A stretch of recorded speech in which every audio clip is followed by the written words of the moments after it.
Good evening, everyone. This is an SCF production of, whoops, that's the wrong header, of the playoff previews for the SCL playoffs, Season 10. Joining me tonight, and I'm going to get the video up in 2 seconds, is Scott and Lucid. Why don't you guys introduce yourself while I fix the header here and your videos? You want to go first, Lucid? Yeah. Of course, yes. Why don't you go first? Doesn't matter. Well, I am Ska, and I fly with Niwi Siren. I am Lucid the Fifth, Lucid V, Viger, just Lucid, aka sometimes just that boy down from the south. And I fly with Cavern Angel Jade, except for this past season I haven't been able to because work has just been absolutely insane. But I've been able to jump in and start learning the casting roles and having some fun. So that's what I be doing. And I think everyone appreciates that, Lucid. I've one of the reasons I wanted you to come tonight, and I know I'm not looking directly at everyone, but I wanted you especially to come tonight was because you've done a lot of the casting this season, and we're very grateful for that. I think you'll have some good insights into some of the matchups we have coming up. So while I'm fixing this last one, SCL playoff preview, let's get into it here. Actually, before we start, any thoughts on the season, this season, season 10 especially? Why don't we use Scott? Any thoughts on just how it went and like your feeling going into the playoffs right now? I think it went pretty well. I haven't heard, there wasn't a lot of drama like in some of the past previous seasons. Everyone seems to have gotten along. There's a lot of, I think, parity between the teams, just overall, but especially within the top, 7 or 8 or so teams or whatever. I would say even down to the 10th. I mean, you know what? Actually, I think there's a lot of parity. Yeah. I agree with you on the parity. The parity, I think, this season was a lot closer than people. Most parity than we've ever had, I think. Yeah, I agree. Yeah, I mean, it definitely. I don't want to say the bottom, but like the Group C and D games were exciting in their own ways. It kind of was at that like closer to the end of the Cal Cup level of like the mid to top tier teams where the technical abilities were there. Just some mistakes made in tactics, in my opinion. Lucid, I mean, what are your thoughts on this season so far before we go into the previews? I mean, just all the levels that you're having, that you're seeing the skills from both Group A's, B's, C's, and D's. They're not much change as far as who's gotten better or worse. I mean, the rotations are still pretty much the same as what we're seeing of regulations and promotions, but what's still enjoyable is to see the camaraderie that has actually formed in this now very small, tight-knit group of fellow pilots. And just to see the banter that goes back and forth, it's just absolutely a lot of fun. I mean, you know really what to expect when you see, Cavern Angels go against Randalorian and stuff like that. You know what you're going to expect to see, but that's also when they surprise you and they'll bring out stuff that's unexpected. And that's what that's what I thoroughly enjoyed about this season, is seeing some very unexpected stuff. Yeah, I think the unexpected stuff is intentional in some ways, unintentional others, as you said. GMT and TBD or Idiots Array are good examples of those. They have been doing off-meta stuff just for shiggles, but they've been very successful at it. Meanwhile, teams like Siren and, of course, Savrips, we try and find the off-meta stuff that isn't expected to try and throw off other teams' games. Randalorian's been starting to experiment with it. And in the season, we've seen some games where everyone thought, oh, they're coming out standard 2-2-1, but then you're seeing an interceptor or even a tractor Ewing, right? And then that forces the teams to adapt. I think we'll probably see more of that as we go into the playoffs, right? You don't want to be predictable, is my opinion. You be predictable, then suddenly the teams will change the game plan on you, and you have to adapt and put you kind of in the back foot, even if you're winning the game, kind of deal, right? And I feel that's going to be important coming into the playoffs. Yeah. Why don't I put up? Here, let me put up the stats. And actually, I'm gonna pour myself a drink here really quick while I put up stats. Cheers! I am drinking this. It's the Highland Park Dark. Okay, let's see stats. What is showing right now? Let's actually, before we do that, can I show tracker? Let's put up the. I know I have that, but let's put up the. I can't. Yeah, okay, good. Let's put up the standings right now before we go into the previews. So this is the way the season ended. Cavern Angels Blue did win the overall season rank 1. followed by GMT, Hiveguard, and then Sneewy Siren is actually fourth, with Mandalorian dropping to fifth, Sabrically sixth, TBD seventh, Hellporgs finish in eighth, with Thunder in ninth, and the Kinton Striders with that very impressive clutch split with I think it was the Hellporgs, right? Or no, Laser Rangers. No, wait. I know the 2-0 against Laser Rangers pushed them ahead against Crone to finish in 10th. Sorry, it was a very busy weekend, so I'm trying to remember all the games. We had a lot going on. There was a lot. So let's go right into it. I think first, before we go into the playoffs, I think, Sky, you wanted to kind of talk about some of the teams that just missed out who had such good seasons. So why don't you start here with what you have first with LSS and Newbie Crone? Yeah, definitely. So Black Spock Squadron, led by, Patty Batman's, I think is the team leader. He I is. know he's one of the founders. Yeah, he had it's been a hard season for them. A lot of losses they've had, but they've put in a ton of work, I think, to turn the ship around. I think they had some success in round 3.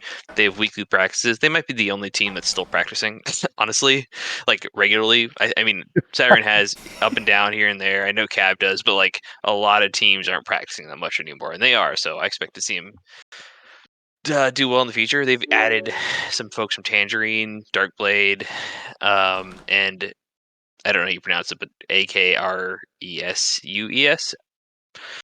Um, Acrisius? Haiti brings good energy. Yes, probably. Grouch is fantastic. Patty said he's the liver of the team. I'm not sure what that means, but so Tomatoes of Punk. Fluvius is Italian pilot. He's great. Huge pickup for them. They've got Jay Silence. Evo is great, and then Schnee is like the glue that holds the team together. So I'm excited to see them in the future. And especially like they fly, I think, on Thursday nights, and they do a lot of Q, and I think the Q is actually a live European time Thursday. So if you're on like middle of time Eastern, or U.S. time or nighttime, in Europe, they're flying. So I get actually on and think fly with them. I think it's Monday. They are flying Monday nights. Oh, Monday, is it Monday? Okay, Yeah. just kidding, just kidding, just kidding. Yep. Well, it says Patty said Thursday night, and he called it Sabak and Savion night.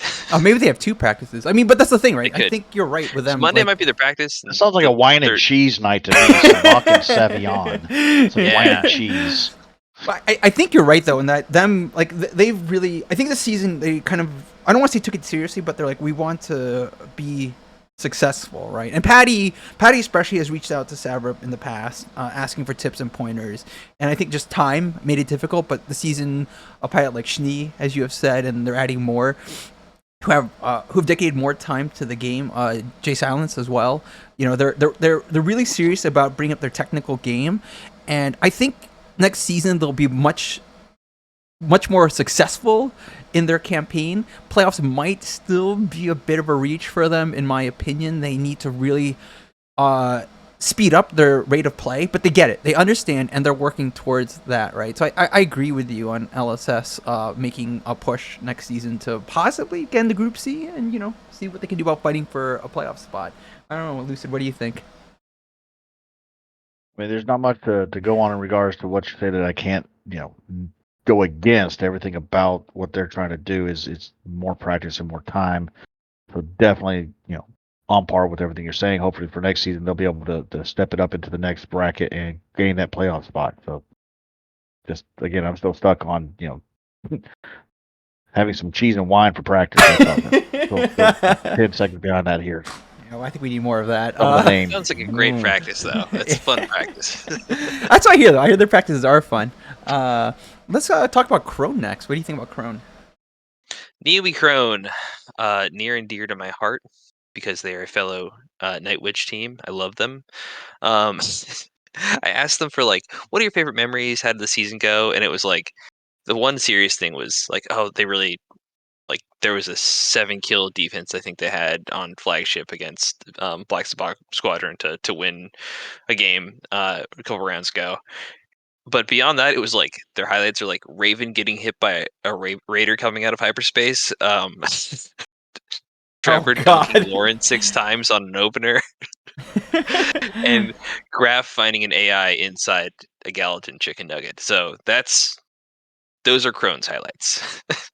It's, I mean, Crone. To be honest, for me, Crone is a team that I expect. I think they underperformed this season for many reasons. Life obviously is probably the most important reason. They're a very talented bunch of a mix of old Tangerine Orange players as well. Some from Red Venom. They are very good. They're very technically good. Some of them have changed roles. Right. In Trevor Flying order, support. yeah, Trevor Flying support's a big one, right? Like, kind of just to change things up.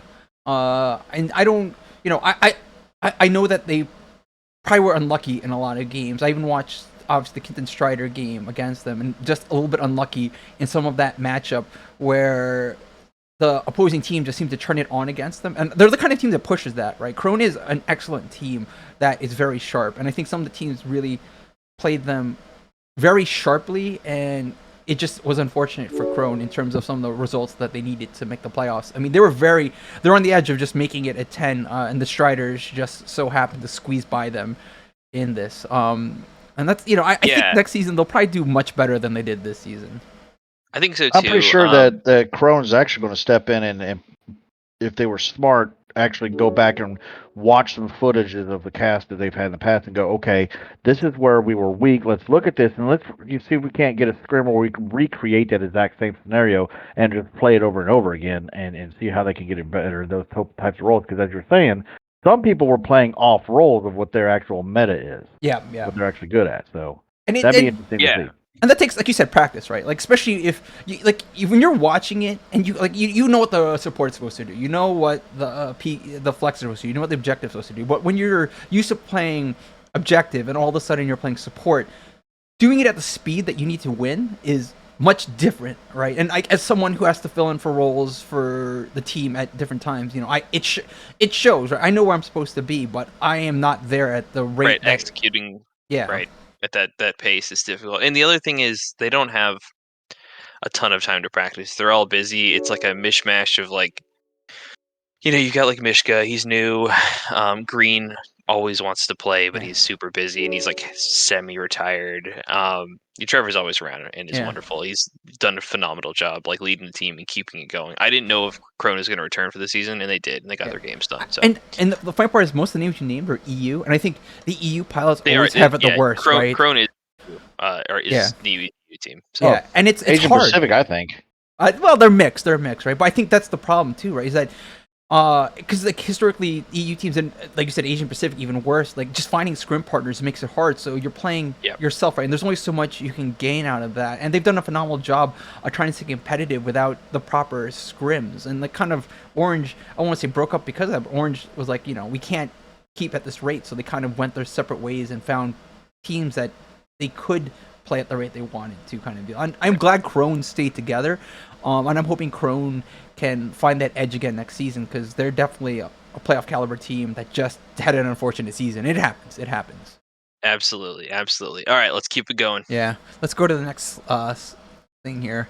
And yeah, Lions, I agree with you. Support coming out of any role of support is the hardest, because everyone gives support the most grief, but they have the hardest job. Okay, Scott, why don't you go to the Laser Rangers next year? Laser Rangers. They've been doing all right. They got Eladrin. And who else did they get? I lost the slide here. I know they picked up a couple of folks here. Eldrin and Jackal, that's right, from Hiveguard. And Ezekiel. I think Ezekiel is E-Skills. Yeah, he's not rostered yet, but he'll be rostered beginning next season. Mm-hmm. He's practicing with them. So they're their triple bomber's doing great, booster's doing great. I think they're always a team that's like bubbling up and is like almost at the playoffs. And with Eldrin especially, Jackal's pretty good too. They're close to making it. It's just there's a lot of turnover. So but for me, I think actually the surprise of the Laser Rangers this season is their PK play.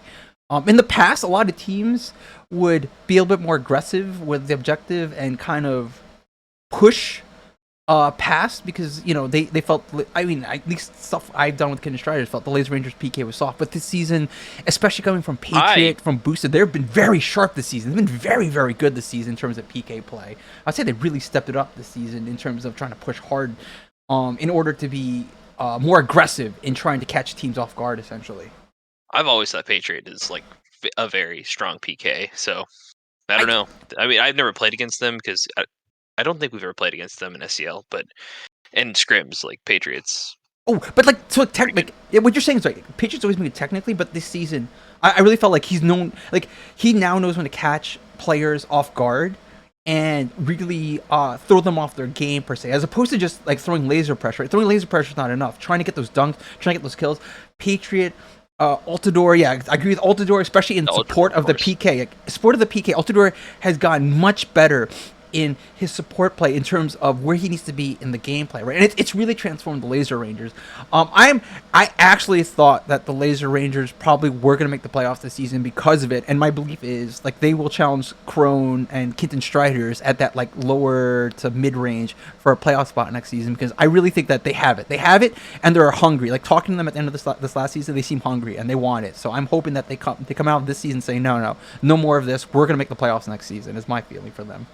Yeah, I was surprised. We'll get to Kintan, but I was surprised that they made it in over Laser Rangers. But having watched very few games, just without you or Medic, I was like, well, maybe Laser Rangers have a chance to push through and get to playoffs. But yeah, and that's something we kudos to could talk Kintan. about because like I agree with you. Yeah, Like I said, that's we'll something get we there. could We'll definitely get talk there. about. Yeah, so Lucid, I mean, your thoughts on Laser Rangers?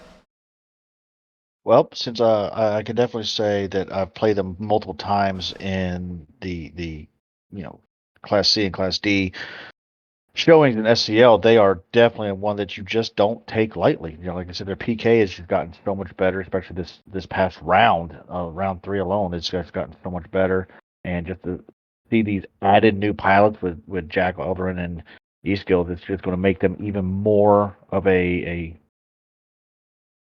just powerhouse team. That's even though I will say it down the lower tier section, yes, but I wouldn't expect them in season 11. I don't expect them to be sitting down in the D section much longer. I think they're going to rise up to be, able to get up there and start competing in, the C's and maybe look at pushing up into the B's, but definitely a playoff spot for next season. Highly anticipate that one. Yeah, I'm hoping. I'm really hoping. I mean, like Laser Rangers have a long history. They're one of those teams that have never broken up. And I think they deserve a little bit more. So I'm hoping that this is like again just another season where they go, okay, like we did great. Let's just take that success going into the next season. And I think here the last team is Lucid, your team, but I think Scott has some points. So Scott, why don't you start, and then I'll get Lucid your view on it this season. Oh no, these are Oh, these are Lucid's mine. points. No, these are actually my Your points. Yeah. No, I- I was so, leaving yeah. this one to y'all. Yeah, I'll start. I say Jade is this is their third season, I believe, right? They've been their skill set level has just skyrocketed, in my opinion, compared to a lot of the other teams around them. Like I said, starting to show some edge. They had a very strong round 1. They were very unfortunate round 2 and 3. Didn't get the results they needed in order to challenge for the playoff spot. But they're always looking dangerous. I think, especially watching some of their games, at least I think you could talk a little bit more, is that, I mean, I put the note, more great in hand difficult situations. In handling the straight meta, Jade understands it and gets it. But there are just some times where things aren't going right or where you need to make an adjustment, and Jade just doesn't have that game speed yet to make those adjustments. And I think as they get more practice and as they get more SEL games, which a lot of the other teams have had experience with, a lot of us have been here for a long time, so we know what to do in these edge cases. I think Jade, as they start to understand that better, will become very dangerous, and they'll be one of those teams, again, challenging the Laser Rangers, challenging the Kenton Striders, challenging Crone for one of those last 2 playoff spots to make it next season. Lucid, what are your thoughts? Oh, they're plentiful regarding my own team here that I didn't get to fly with them like I said, this past round, due to my work being insane crazy. But for rounds 1 and 2 of this year, jumping in for season 9 and now season 10 with them for these past 2 seasons. When they first started off, I was on another team and they showed great promise, and they've just, like you said, continued to improve and accelerate. And what I do know from the insider perspective is that you are absolutely correct that whenever things don't go in exactly the flow gets a little tossed up there, when the seas and the ocean start getting a little wavy, then the boat starts rocking a little bit, then everybody does want to, get in and make the changes to get things smooth back out. But there really is only one captain of the ship, and that's what I think one of their biggest problems they've had is everyone's so eager to get the Yeah. job done that we're stepping on each other's toes. Yeah, I would put it in that fashion right there. It's not just one person's problem; it's a whole team problem, and I think that's also something that else keeps other teams from gaining that extra step where we know that they have the capabilities, they have the skills, they have the know-how, they have the game plans and strategies. It's just a matter of that communication. Yeah, and So, it's I think a problem of a younger team, right? Like, no. yeah, it's funny, like when you say that, right? Sometimes someone makes a call, like for in my experience with the teams I've flown with, someone makes a call, but a lot of us have flown together so long or flown a long time that when someone makes a call, everyone just goes in on the call, whether we think it's right or wrong, and then we debrief afterwards. But when Mhm. 5 people are making a call and everyone's executing different things, it really screws up the flow, right? tough. And that really hurts more than making the wrong call and everyone buying the wrong call. At least if everyone buys the wrong call, you may catch up if the wrong call at least shows some fruit. But if everyone's doing their own thing, it's hard. And I think Jade will understand that as time goes, because they're very young still, and some of these situations just happen quickly, and they're now happening at the bottom level, right? Double out of phases, using the Raider to catch an out of phase off balance, trying to preserve an out of phase for one instance for another. Like, some of these things are just happening, or even the flagship defenses are at a higher rate now from what I've seen in the DNC. Like, it's not like, oh, they're gonna have 3 or 4 flagship attacks, who's going to win just based on attrition. No. These teams are sitting back, waiting for the shield gen runs, and trying to stop the shield gen runs while also farming it out. And that's something that, teams at Group A and B do. It's a little bit different at C and D, but it's there. The pieces are there, and I think that it's just going to get better That's as correct. time goes. And I'll just, if you want to, the best thing that we could look at would be a comparison of Laser Rangers and Jade, because they are very equal in their youthfulness in the Star Wars Squadrons community as far as SCL, and 2, in how they're still building. Like, Laser Rangers picked up some great pilots. CA Jade has some great pilots. Yep. So now it's just a matter of just steel sharpens steel, getting the experience to come down and help train it up and make things the way they should be when you're actually out there during a match. And it's going to be fun to see both of these two groups. I honestly think we'll see both of them into C by the end of round 1 in season 11. Oh, yeah, I'm hoping so. And I actually put a poll out there for the audience, and the audience has voted Crone and Jade as a tie for who they think they'll make next season's playoffs. So let's see how that comes out. It's easy to say Crone because Crone has a lot of experience, but I think Jade is like their astronomical rise during the last 3 seasons has shown, and I'm hoping that again that there'll just be another team that really puts proof to the pudding in the work, and they come out strong next season and not fight for 10th, but maybe for 8th spot, and kind of be a home team in the play-in. Right? That's what I'm hoping for something like Jade. Yeah, absolutely agree. Okay. Let's go into the playoffs. Yeah. Okay, so there are 10 teams in the playoffs. We'll start from the bottom and work our way up. We're going to talk through them one by one, give our thoughts, and then we'll go into the matchups. But actually, no, before we go into that, let's look at the matchups really quickly. Just talk to them really quickly before we start with the teams. Today was the final game that was between Hiveguard and GMT, which ended up being a split. It was a very good one. I have the wrong name. GMT won both games. Oh, GMT won both games. Right. Sorry. I think it was Yeah. Again, so I've been watching so many games and I've had other things. Sorry. It's not Tabasa. It's GMT. That finished number 2. Yes. This is correct, right? Let me just review this really quick. Yeah, I apologize. That's correct. Yeah. You're good. Okay, so I mean, looking at this now, Blue and GMT are on the opposite ends. The top group has an interesting matchup. Porgs and Thunder will play in to try and fight Blue, while TBD, who split with Savrip in order to fall back to 7, and they'll be playing the Kitten Striders for the right to play GMT. The bottom here looks pretty competitive. Hiveguard, Savrip, GMT, and TBD. Very, very strong teams with all shots for playoffs, but the top isn't any easier.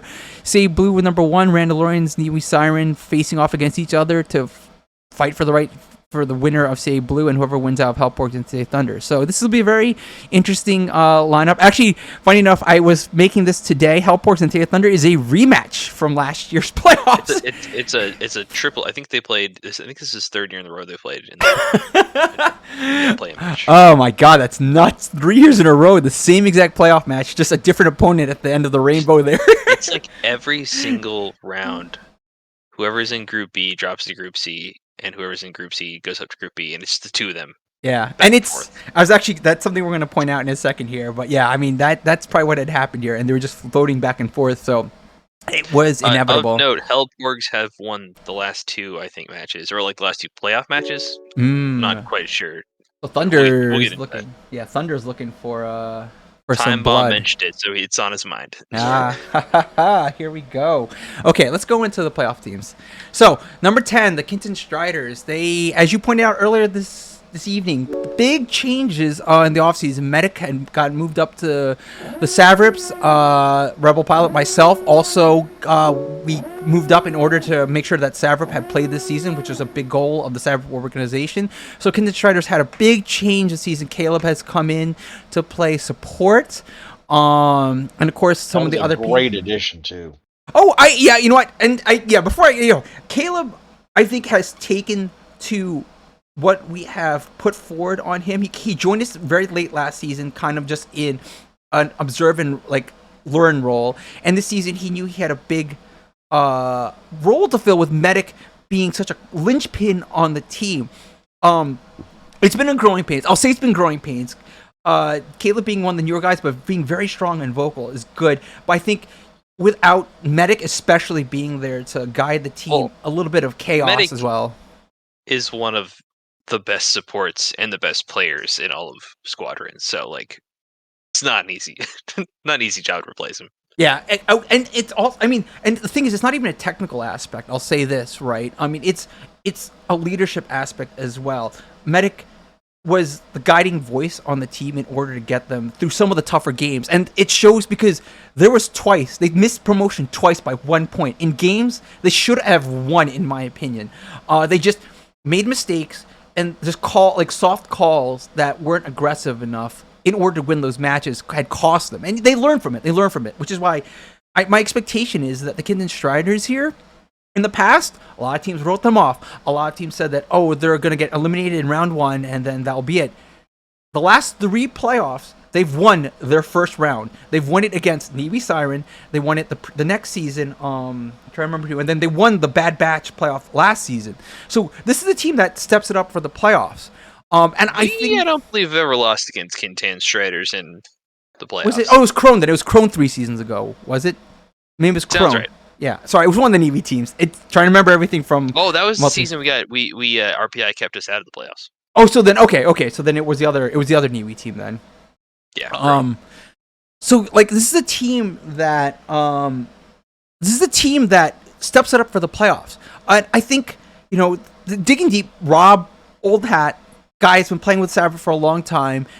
Came to Kenton Striders because he wanted to take a little more laid back role, but he's the kind of guy that can, when he turns it on, especially in the last 2 seasons, when he turns it on, man, his PK game has reached another level. I think a lot of teams sleep on him sometimes because they think that, this old interceptor pilot can't do what the modern pilots do. But Rob has really worked on his game in the last 2-3 seasons. So I think this is a team that's turning at the right time. They're hungry, and I think they want to win big. So we'll see how this first round goes. I don't think there'll be a pushover, and maybe they do face GMT. Ska, Lucid, I don't know your thoughts.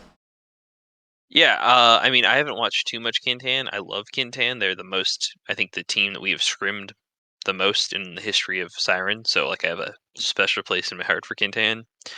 I'm just impressed they made it to the playoffs. That's a super impressive feat. They have to go against TBD. TBD is a team of phenomenal pilots that don't ever play except for on game day. So, like, you don't know if you're going to get, like, they could fall on their faces or they could beat the best team. So, who knows? I mean, we can talk about TBD a little bit, but it's interesting you say that because that kind of team can be scary. But I think because scary, but it's not like 100-0 chance. Like, yeah, Kintan's got a shot. Yeah, I definitely agree. Lucid, I don't know what your thoughts are. I mean, pretty much in line with what y'all are seeing. Do I think that Kentan's actually going to be able to stand up and handle TBD? Well, it will all come to the opening flip. Bottom line. With TBD, they are just so smooth in how they transition from the opening flip. If they win it, then they're already going to be on top of the light cruisers. And if not, they're already then starting to do PK and farm at the same time. It's just they are that stunning when it comes to understanding the environment in which they're flying in and executing their objectives. So Kintan, while it's going to do the same, they're going to have to actually bring more than just their A game, I do believe. But you never know with this game because shoot, well, do we even know what map they're flying on? I know it's picked. It's picked. So, you pick it, you back. Oh, and that's forth. right. That's right. That's right. There's Veto. Please let it be Galatan. Kintan, there's what you need. You need it to be Galatan to help even out this matchup. That's all I would say. Yeah, and TBD, to your point, is a team that does not practice, and Kintan has the ability to go in there and actually work on their openers and secure that advantage if they, because they have the ability to practice. And yeah, I mean, again, we could talk this a little bit, like I guess towards the end, but I mean, I think TBD especially has the edge on PK. They definitely, in the last couple matches, they came out strong PK in order to try and win the opens, and that's something that the Kitten Striders will need to be present of. They need to not panic in those regards. This team has come a long way since like this current core has come together. So I think they will find it, but I do agree it's a bit of a tall order. TBD has the ability to adapt, but we'll see. Kitten Striders always, like I said, finds another gear in the playoffs, and it'll be interesting to see how this goes. The key matchup I'd look at is, can Rob fluster and disrupt Syphaz and Plaid? That's the key. And not Tom, which is tough. Those like 3 great bombers, 3 great OBGs, J's, fast flips. If Rob can get in there, disrupt them, get them off schedule, I think Kintan might have a chance. That's hard. Yep, I agree. We'll see. We'll see. I mean, it really will. And Caleb will. This is another thing where Caleb has to come up and show his presence in keeping those bombers alive both ways. It's going to be very difficult. So we'll see how it goes, especially with this matchup. And I don't think they've scheduled yet. I mean, I know in the background they were talking, but the playoffs have just started, so it's gonna be hard for us to have a schedule lined up. Let's go to the next team. Yeah, I know. Cameron Angels Thunder. Yes, okay, just want to make sure. This is an update. Cameron's Thunder. They dominated both times they were in Group C, but they've struggled in Group B. I actually don't think they picked up a point in Group B. Hold on, let me just check this really quickly. Oh, wait, I closed that by accident. I don't think they actually picked up a point in Group B. Well, I think they got one. I think either they split with TBD once, or they had a base race and they lost by 1. I'm literally bringing it up right now. Thunder has not gone a point in Group B. They've been there twice. They've been there twice, and no point. I'll turn that down. No, I don't know what. No, you're fine. No, I went to go click to look at some season 9 stats. I got Rick Rost. Damn. Oh. You got fucking Rick Rost. You got to watch out for that. So yeah, I mean, this is a team that has had a good season. Like, I'm not saying they've had a bad season, but they definitely have to find the edge in the big game, right? Like, they can't disappear against a team of a higher caliber going into these playoffs, right? Because it's the playoffs. you have to be big time in these matchups. Like, they stomp the teams below them, and then they just lose the teams above them. It's kind of like they're very consistent in that. Yeah, and I think, and I noted as a last point here, but I think the biggest problem with them is that their PK is good enough to compete. I think their biggest problem is the damage, and for some reason against the higher end teams, it seems to trail off here. I'm hoping that they will be able to find that big damage in their matchup in order to be successful, right? Because that is where you win the games. You don't win the games in the PK. You buy time through the PK. And against a team like Hellporgs, they have to get that damage in because the Porgs are very good objective-wise. Otherwise, it's going to fall apart. It doesn't matter how much PK they do. Hellporgs will outrun them in objective, and it'll be game over, in my opinion. Yeah. You've got to figure out how to get that damage in there. 100% agree. And the speed I of the feel like damage that is where they're actually lacking when it comes to Cavern Angels, because they got the skill set, but it's the speed of which they need to execute what they're doing. Because I've noticed a lot during the season that when on flips occur, they would actually hold back, wait 15, 20 seconds to either get resupplies from wherever they're doing, or just to get in position, and then they're executing their offensive tactics. So I think being more effective on flips and anticipation and watching all that is really going to be a game changer for them as the playoffs start up. And 20 seconds is huge, Yeah. right? That's a lot. Yeah. Oh, yeah, And- trust me. Doing the streams, I'm sitting there going, I'm stuttering, waiting for something to happen and trying to fill an empty void. So, it's one of those. I'm not that daggone funny, so I want to say something stupid and southern. That's what's going to happen. Scott, I'm Bless their sorry. hearts. Scott, what were you going to say? So, yeah, I do think they sometimes have a problem, like not a huge problem, but a problem where the OBJ players may chase a little bit on kills instead of getting farming in OBJ. But like Revenite and Sushi are terrifying. Yeah. Oh, absolutely. I hate flying against the two of them. It's a fucking nightmare. And we've screened them a lot because CAA Thunder seems to have the same schedule as Savrop. And it's funny because even last season, I would say, I'm not too worried. We're going to do our thing and whatever, and the Bombers will get the work done.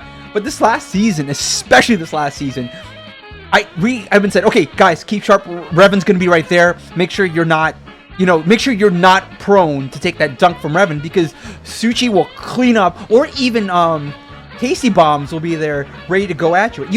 You have to be paying attention because CA Thunder loves the PK, and that really is their strength. But they have to make sure that in all of this PK, which is very good from them, which is very helpful in winning matches, you got to do the damage because if you don't, then you lose you got to do the games. damage. You have to figure out where to get the OBJ. Yeah.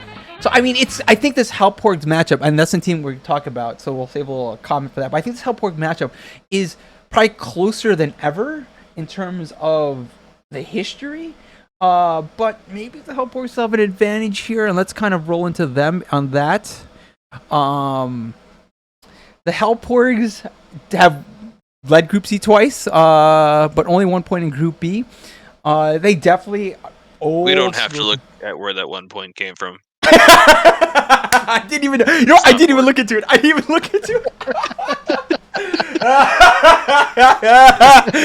Oh god, I love it. They had 1 That point. was a rough day for us. they nearly swept us. Oh man, and that's the kind of fun enough. That's the kind of win that I think turns a team's hopes around. But the Porgs are an old school team, old school pilots. They are very well seasoned. Of course, they have the ability to upset and go deep. Like, there's no reason the Hellporgs can't get into the quarterfinals, semifinals of a playoffs. They have the ability. I think their biggest thing is they're very good at damage. So, in kind of the same thing you say about CA Thunder, but more so, they have to make sure that their objective isn't hampered. They're a great damage team, and they can never fall behind in those races. Especially because other teams just seem to do it a little bit faster sometimes than the Porgs. Even the Porgs are very good at what they do. And I think that comes down to the supports having their day. The supports from the Hellporgs, when they're on a good day, the Porgs are a great team, high B, low A. But when the supports aren't there that day, when they're struggling, then that's when they start to show that rough side of themselves. I think for them to have success in the playoffs, the supports have to get in, have to be sharp, and get those beacons out, get the resupplies in, and help where they can without taking the death. And it's not easy. Supports have the hardest job, but I think that this team here relies on their supports the most, in my opinion. We have Jito and Fameplane who are like the inverse, like, players for supports, where Jito is aggressive and is not afraid to die, and that ends up hurting them sometimes. And Fame is like, you look at him and he's like, no, I'm going back to the net. I'm done with this. You're not going to kill me. I'm running to safety. Um, so not aggressive, doesn't like to die, and both of those have pros and cons, and we'll see where it ends up. It's maybe Fame can be a little bit more aggressive because he's I think a good pilot. He can stay alive. He's evasive. He's smart, and maybe Jito can be slightly less aggressive and stay alive a little bit, and they can get far. We'll see though. And it goes to that comment I made earlier about changing things up a little bit in the playoffs and recognizing where you need to make those changes, right? Because especially it's a best of 5. If you can throw the other team off enough where they're panicking in their adaptation, you win 2 games, and then at that point you find that one play where you go, okay, we're going to go in for the slaughter, right? And those are the kinds of things that happen in Group A and Group B where you throw the other team off. Now they're panicking to adapt, and you say, okay, let's change it up and go for that W. And the Porgs are capable of that. They have the lineup, and like you said, I think just having supports adapt a little bit in this playoffs might get them the edge that they need here. You're right. They should run Jito and Raven and Fame playing at the same time. You know what? That's not a bad. Let's go this double support. That's not a bad idea. Some teams have been doing that with great success this season, right? They have 2 good support players. Yeah, it's not exactly a bad call. And playing Fame maybe at a murder support with a little with a resupply. His tractor beam is not fun to deal with. we asked him to run tractor beam this last weekend because of our game preparation for TBD and the possibility of a tractor beam support. And he got me and Lauren a couple of times really well, and they were sharp. It was tractor beam, ion, kill. I'm like, man, why don't the Hellporgs do this more? Because they were actually, it wasn't pure Hellporgs, but I'm like, well, no, it actually was pure Hellporgs. They were very effective with that PK combination. I'm like, maybe this is the kind of change that they need to do in order to win this kind of matchup. All right, here's the plan, Hellporgs. We're going to put you murder support for Fame, regular support for Jito. We're going to put some gunboats out there and 1 X-Wing, and you're going to win. Easy peasy. Lucid, you've covered a couple of the games. What are your thoughts? With Hellporgs, anything goes. Everything that we're talking about, especially when you look at a double support strat, that is something that myself and Wookie Cheeks did during round 2. And it wasn't one of those that really confused. They actually, the teams that we played against actually did really well to adjust to it. But just the simple fact knowing their skill levels, that would be fun to see as all get out to see a 2 support roll out with a murder support and standard support. And yes, the tractor, yeah, once you're locked in, there's worse things in life that you want besides a tractor beam that's on your ass. If you died you back, no, don't take anybody to it's anything on their ass. That's the thing. But anyway. Go ahead, Scott. Go ahead, sorry. Go ahead, Scott. I was just going to say, the what's worse than getting tractored is getting tractored and knowing that Fame is just fucking cackling by himself. the mental games, right? Exactly. His standard lasers. At me right now. But that's like the playoffs, right? This team is capable of it, right? So maybe it's time to. I'm not saying they should, but this is the kind of thing that maybe that different teams look at. And Cosmo's joking about it, but we know that GMT and Idiot's Array are running these 2 support setups. They're doing. Yeah, and they think they're doing it for the lulz a little bit, but they're not bad. It's working, right? It's throwing teams off, and teams in the first round struggle to adapt at first. Like they're like, they go, oh shit, what do we do? Like how do we handle this mid game? And some teams just mentally folded against these teams because they weren't ready. And especially when a team like Hellporgs might pull it out, you being like, oh shit, what do we do now? How do we adapt? Right? Cat can run double support too, and it's like whoever wins this match, who do they face? They face number 1, Cab. They will face the Cab. They will go against CA Blue. Yeah. Yep, Cab. Yeah. So you're the underdog. Throw up some curveballs, see how they respond to them. And I will say, just no opening in the no ooping in the opening. No, what's wrong with that? There's nothing wrong with that. There's nothing wrong with that. It should be allowed. It should be allowed. We're not touching this. Next team, let's go. Just poke the bear. Poke the bear. Speaking of tractor beams and murder supports, Idiots Array TVD. They solidly held on to Group B all 3 rounds in the mid pack. Of course, they have the talent to go all the way. There's no doubt in my mind that a They got team to practice first. they don't have to practice. I mean, they do, but they don't. I mean, this is a team that can go the distance. I think every team from here on out that we're talking about can go the distance. I think every team here definitely is a capable team of winning the championship. This is a good mix of some old oh my god, why am I blanking on the team's name? CTX. There's some CTX here. Like Zyphaz has joined them. Platt is here. Krieg, so like a little bit of the old Saver Prime, not Tom. Like, you know, this More team like the is Geritol League. Yeah, I mean, this team is capable of being very, very strong. And on top of that, that CTX connection, funny enough, we were prepping for that in our matchup because we knew the PK was coming, right? And that PK can turn on a switch immediately, right? So this is a very tough team to prep for because while they're not practicing, you can't turn off on them either. And they can flip it around. They can go with that 2 U-wing setup if they wanted to, or they can go with something crazy like a couple of bombers, right? This is a team that could next thing definitely you know, flip you're on Cosmo's highlight reel, and it feels bad. I'm on there twice, at least, and maybe 3 times. God forbid you have Speed and friggin' Sika flew last night. Speed and Sika just lighting up ion missiles left and right while Cosmo comes in and finishes it off. Right? It's a scary thought to fly against these guys. But you know, everyone else seems like, oh, they're not practicing. We'll see how far they go. Knocked us out of the playoffs last season, like 3-0. It swept us, and we weren't taking them seriously, and they just pooped all over us. So feels bad. That's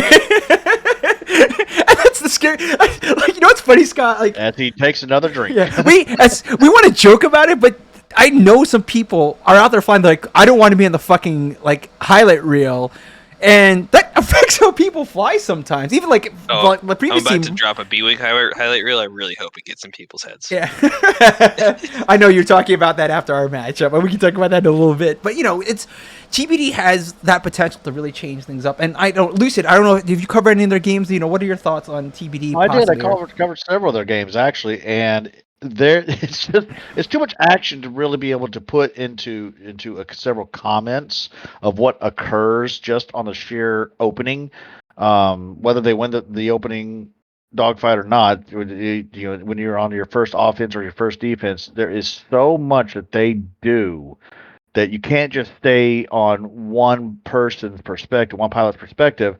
You're jumping around everywhere because the moment you think you're going to follow an OBJ as they're on the offense, you're neglecting to see how the support of the defensive team is getting just dogged down, and it's a 2-on-1 action that you're seeing a lot of. So they coordinate so fluidly, and then they change it up because once you'll see them coming in a standard Y-wing loadout, let's say, and next thing you know, they're coming out not standard Y-wing loadout, they're coming out with a ion turret, you know, and ion bombs or something silly. They just, and you're like, what in the world? Why? But they make it work. Why would y'all do this? They make it work, right? They make it work, and that's the difference. That's what makes me throw up every night is they make it work.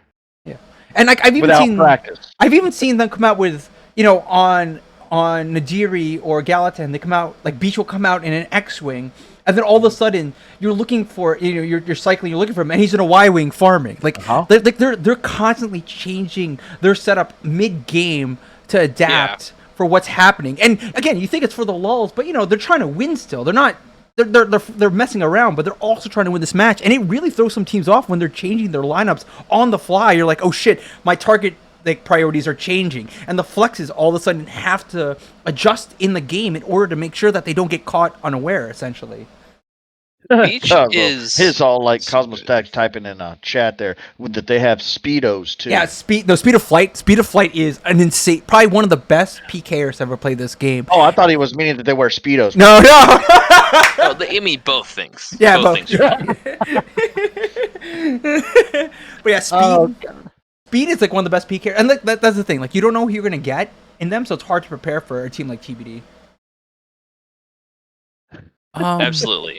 Before we move on, I just want to say Beach is in maybe the scariest pilot I hate flying against him. Not that he like shoots you; he just like does his job and doesn't die ever. Perfect. It's what's funny. Me and Beach have flown together for a long time. Our history goes back way. Like we were one of the first people. Like I was one of the first people I ever flew together in the queue with, and me He and was him. my first friend in this game. Oh really? Wow. Like I mean, First person who just like added me that I didn't know. I think Pretty sure. outside of the Savrips, he was one of my first friends too. And he and Sitka, we used to fly together a lot. And honestly, I think we missed out on getting Beach and Sitka Savrip by maybe a handful of days, maybe like 2 days, because like we flew together so much. But CTX just put an offer together quicker, and he's like, "Oh man, like he couldn't do it." But yeah, I mean, Beach, like you said, he knows how to play every position perfectly.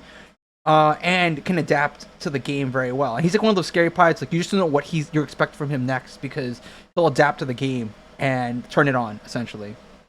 Yeah, Beach is sick. Okay. All right. Let's go next team, and that is Savrip, my team. We had a good round one, got demoted round two, and we had a very very competitive round three here, barely sliding into the fifth seed. We came back to our core group. We added Staffy and Sinric. We did have Dathka, but Dathka decided to take a break from the game because he went had life stuff. So we wanted to come back and try and win it this season as Savrip Core, not Savrip Prime. For me, things to watch, and maybe you guys can add a little bit more, so that's a little bit more impartial. But Medic has been great support. He needs to get his support work done. The offense runs through him. Beacons resupplies everything when he's not present because he's being pressured or the other team is pushing on him. The Savrip attack slows down. And, of course, me being part of the Bomber Corps, can we do what we do best? Can we get the objective damage done? Can we have our tight 60-second, 70-second defenses? Or will the other team push on us, right? I think PK-wise, we have a lot of variability depending on who shows up, and the PK flies around that. But it's very important that we get the damage done. Savrip's known for the damage, and if we can't get it done, I don't think we win the playoffs here. Guys, what do you think? You want to go first? I'm gonna easy hit on this one that the OBJ damage is in the playoffs because y'all are flying against are y'all flying against first? We are Hive Guard. Yeah, Hive Guard. And so knowing that I have also, I didn't fly with Hive Guard, but part of the B team before Hive Guard was created, or the Bs. All the pilots I know them as well, pretty darn well. Yeah, that getting that OBJ damage in, that you definitely be relying on your bombers to actually get in there and get moving. And Medic is going to have to lead that attack all the way with, of course, marks, but also keeping people alive while also maintaining situational awareness so that he doesn't get taken out either, because that's, again, can't do anything if you're dead, obviously. And that's going to be very difficult against a very fast-paced team and very skill-oriented team that Hive Guard is. Yep. But again, that's if they can get all their key players flying in the match as well, because that's one of the downfalls they've had. We'll talk about that here shortly during this past season. But yeah.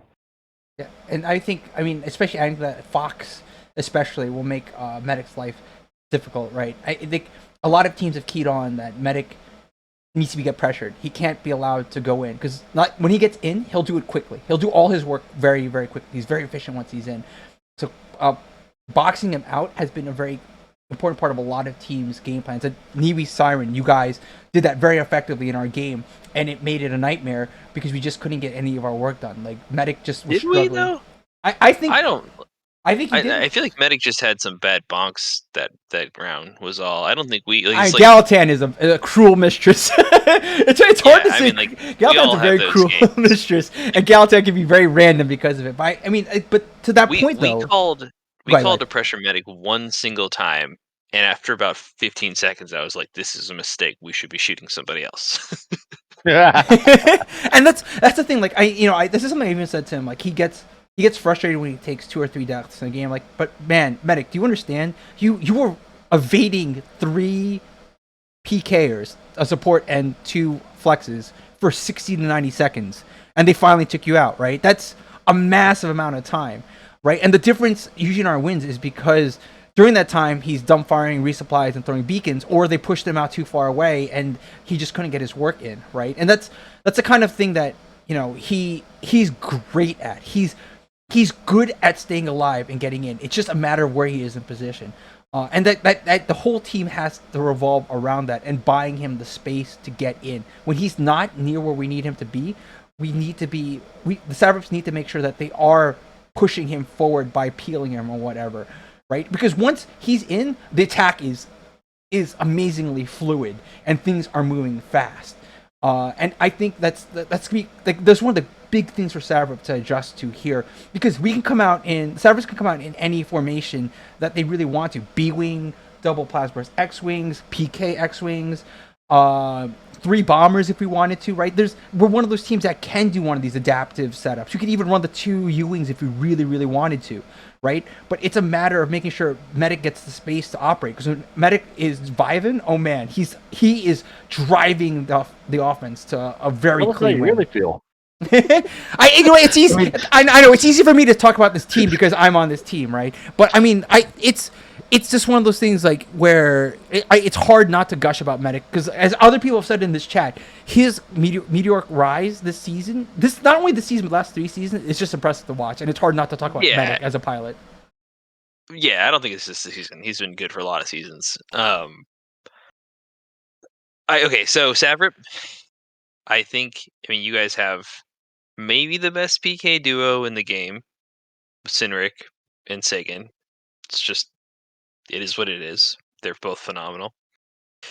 You have Lauren and Medic, and I think Medic is fantastic. Lauren is like the most seasoned person. I know Lauren typically finds the Ewing, and I like that she's been shooting players more, I think, this season. That's what it's felt like on our side, at least. Like, the blue lasers actually come from her now, and it makes things way scarier. The scariest thing is, like, y'all have 2 Australian pilots, and the lag matters. It's way, it's like Staffy's good, but like he's not good enough to like make European, Australian lag not a thing. Yeah, and it's funny that you say that. I think that it from our side, it definitely shows when the lag is, I want to say favorable, but not so much favorable. But he can work to it, and even Sinric, when the lag is working to their advantage, it can be fortuitous, right? But when it's not, then it's a matter of adjustment, because especially with someone like Staffy, who's a objective player, and especially with the farm, it can be frustrating, right? And it will show on the game and the stats. And against you guys, Niwi, I think it was probably one of those night and day games where the lag was not in his favor, and it was Galatan, and it just crippled us absolutely, right? So I'm with you on that that Australian lag is a cruel mistress, in that it's good and it's bad. It's good when it works, but it's bad when it doesn't work.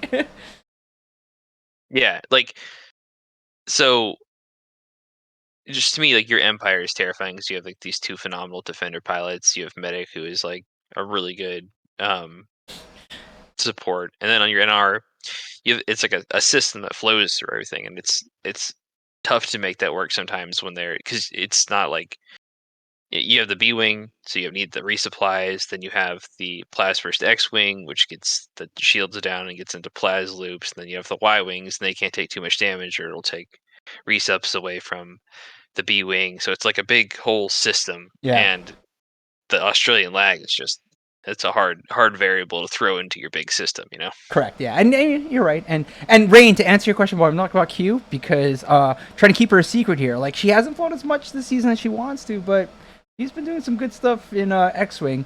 God, she's terrifying. I want to keep her that little secret that not everyone knows about yet. Okay, no. This can't happen. Quinn didn't fly against us, but Quinn, I think we flew against her round 1. Might have been practices. She's just like unkillable. It's so frustrating. She's like, how does a person who swapped this season she just gets torp runs and does tons of damage, and you can't do anything about it. It's so frustrating. I'll say this: we've been working with her on her PK. I think PK has been her. Don't tell me that. That's not what I want to hear.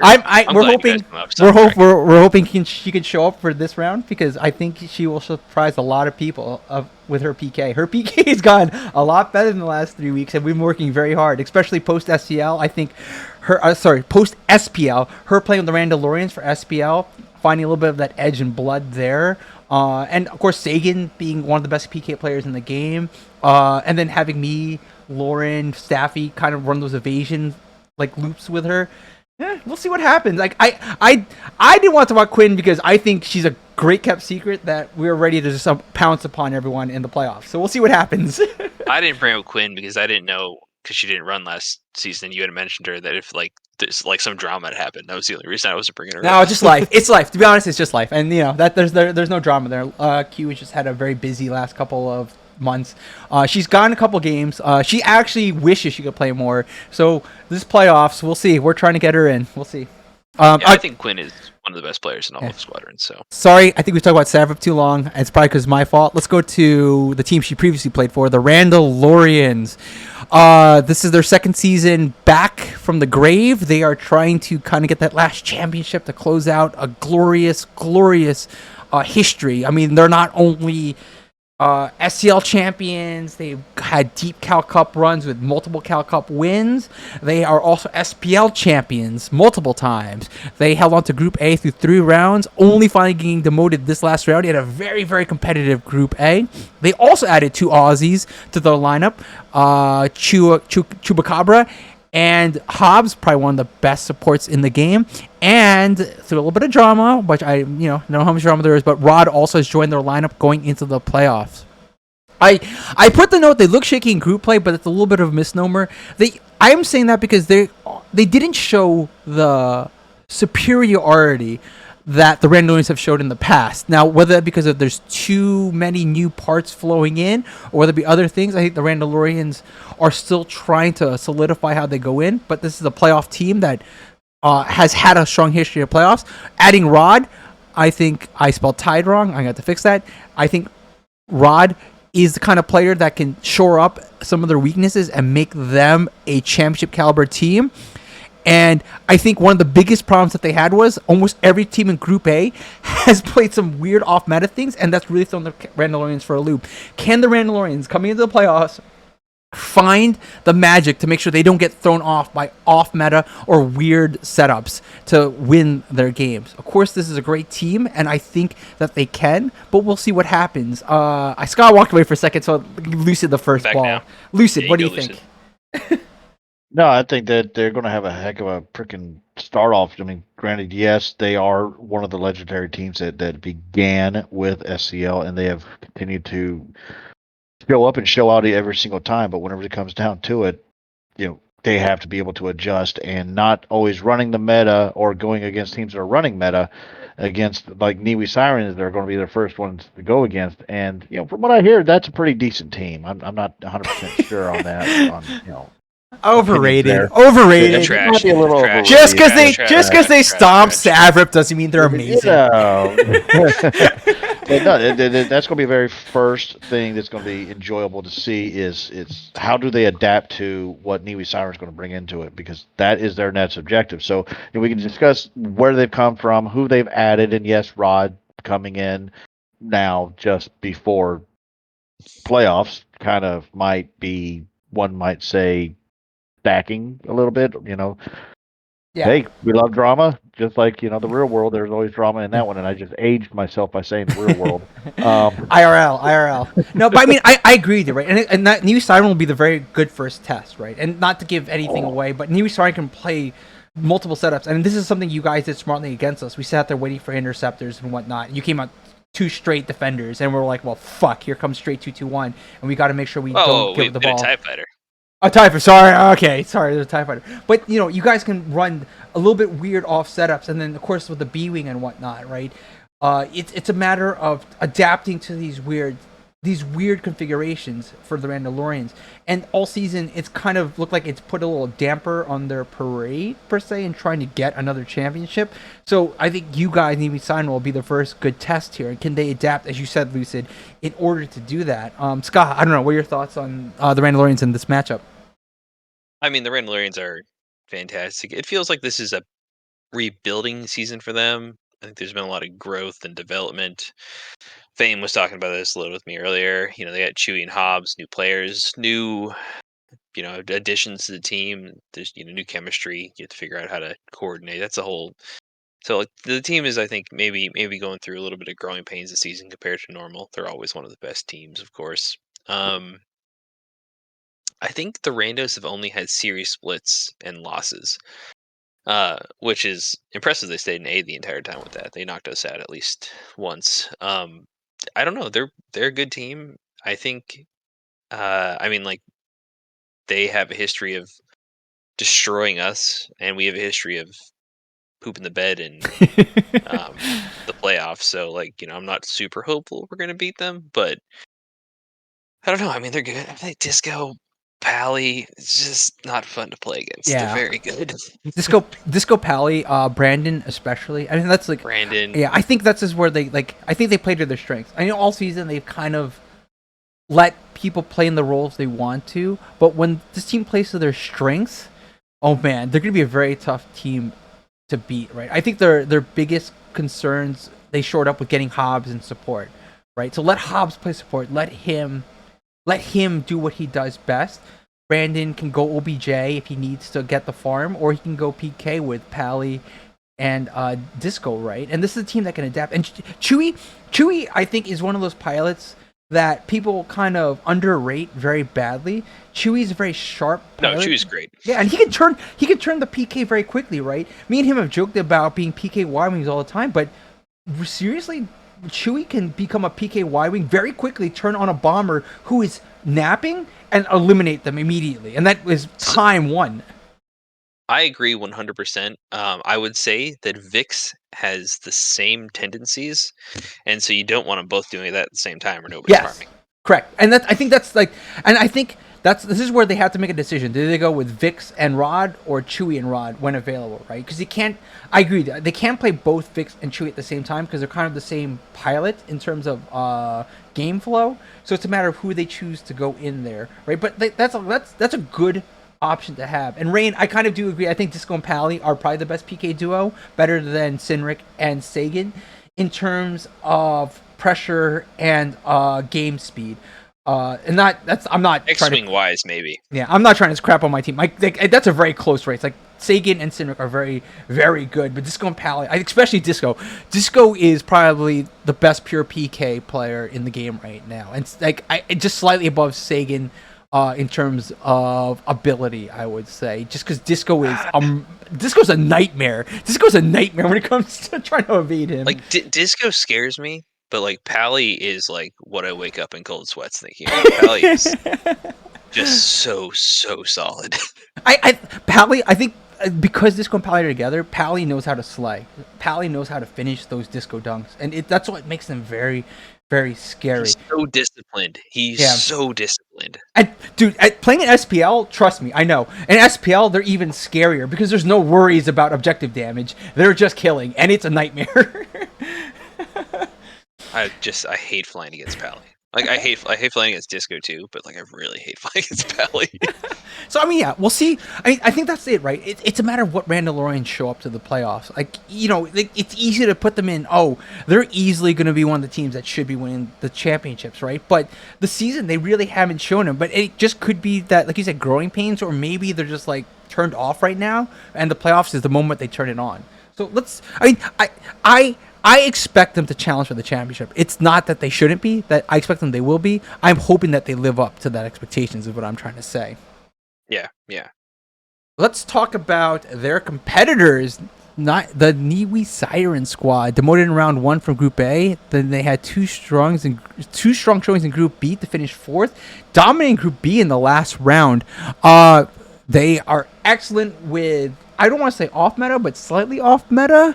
Been doing it for a few seasons now. It's not like people don't know what's going on, on. Right? But I mean, I remember the first season when you guys were doing it, people were like, "Oh, they'll never make this work. It doesn't make any sense." But you guys have not only made it work, I think it's starting to get to the point of throwing teams off because it's become frustrating to fly against because you've ground it out, you've stuck to it, and you've optimized it to the point that you know where to make the adjustments in order to make this slightly off meta work, but then you guys can turn it back to meta at the dime and throw teams off. So it's like, oh man, okay, what do we do now? Like, we were expecting this, but now they're doing that, and it can force teams to set up in different ways that they suddenly have to adjust on the fly, which buys you time, right? And that's what we're all looking for here at the championship level. We're buying 10 seconds, 15 seconds here, and you guys have off the gun done that. I would say you're probably the best at forcing teams to adapt faster if they want to win. Otherwise, you guys will go off to the races and win the matches.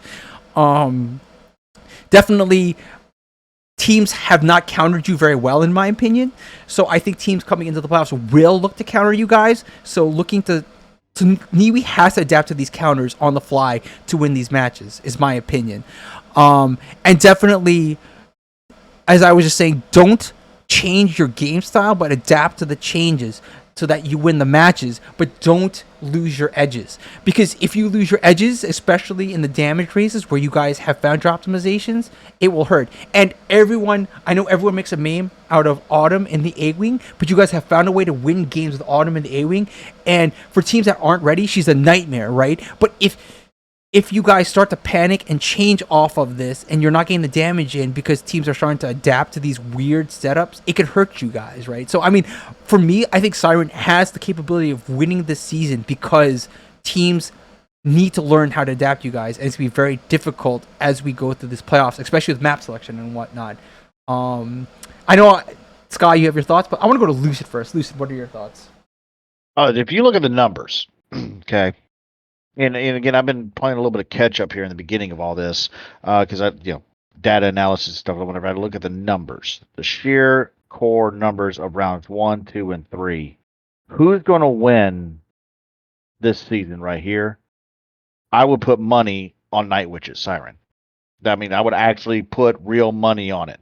Back me up on this one. Go ahead in there, chat. Just say what you want. Say what you want. Yeah, I'll throw out $50 saying that Niwi Siren is going to win this, and that's going against CA Blue in the finals. That's my take on it. And the reason I say that is because the numbers show that, like you said, their form of off-meta game style is going to continue to improve, and the other teams are not going to have the advantage of what they have as far as their offensive capabilities and their play style, because they're going to have to be thinking about how can they counter this play style that Siren has. That's it, plain and simple, straight to it. It's going to happen. And it takes a lot. It takes a lot to prepare for that, right? And if Niwi changes it on the fly, because okay, they're expecting us to do this, and from what we're hearing, it's hard to keep secrets. Yeah, it's hard to keep secrets. It's either we don't change it, we go into it, or you make a slight change for something you know is going to happen, and it forces the other team at the open to say, "Oh shit, what do we do now?" Right now, we got to make this change. And if they lose the open, and as we know, especially in the playoffs, losing the open can be a death sentence. It can be a death sentence. All right, I got to back one thing up.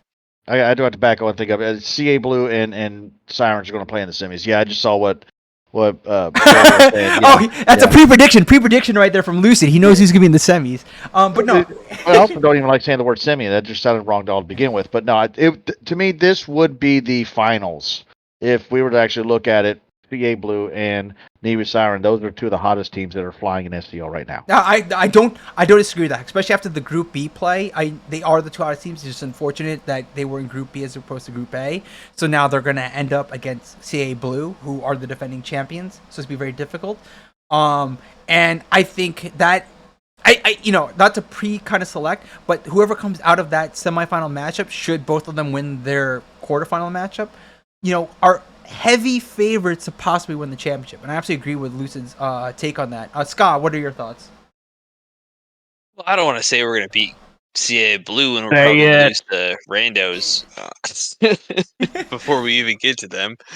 But, I mean, I don't know. Like, you said it was a PK damage race. I think it's a resupply race. That's what we're trying to win. I think we're good at planning for matchups. We know the map. We can do the openings, and I think that limits us in the playoffs a little bit when it's on the fly, because we can't sit there and pick our packs and pick apart the opening, because the opening, I think, is the most important part of the game. And in the regular season, we know which maps we're going to play, so we can practice the openings. We know where the packs are. We know where they're going to come from, and we do a good job prepping for that. Playoffs, that's not really how it is. We know one map we're not going to play. That's it. We have some ideas, and sometimes they come to fruition. Sometimes You can just say they Xavier. You can just say Xavier. Yeah, I was going to say, just say Xavier. I'm joking, but I mean, no, don't. I'm that's not going to back Xavier. No. We're not banning Xavier. We're banning Essilus. Just so you guys know, I hate Essilus.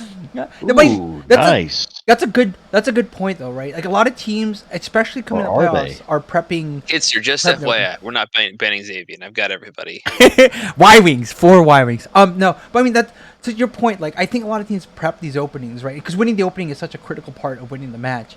But map selection is going to come a very big part of it, and that's why the home team has such a huge advantage here. Especially should you and Cab both win your matches, Cab will have the advantage on that, right? So it's the mind games come into play, and this is where coming out with those weird off meta setups kind of help to bring balance back to that. Because okay, they pick map, but it doesn't matter. Okay, we just change our setup to force them into weird situations, right? And I think you guys can do that. Your PK is very on point, very, very, very even with Cab. I actually think maybe slightly better than Cab. I don't know. It depends on the day, So I think it's just a matter of trying to catch them off guard in order to win these matchups, right? And I think you guys have the tool sets. You've spent 2 seasons doing it, and now the fruits are starting to pay off. Everyone was laughing in 2 seasons ago. No one's laughing now. Oh. You guys have done it Are y'all very reading well. chat?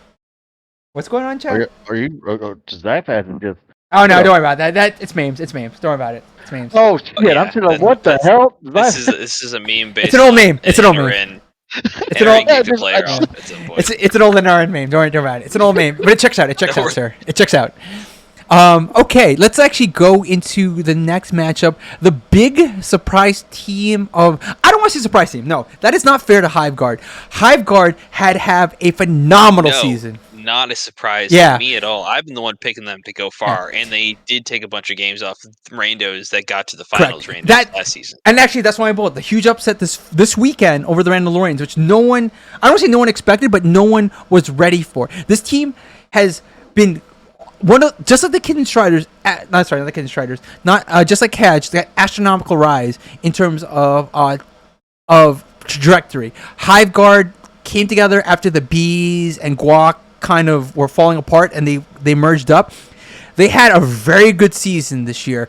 Strong showings in Group B through round 2, got into Group A, and they not only survived Group A, they fought their way into the 3rd spot, and they were very close to getting that 2nd spot coming into this final push here.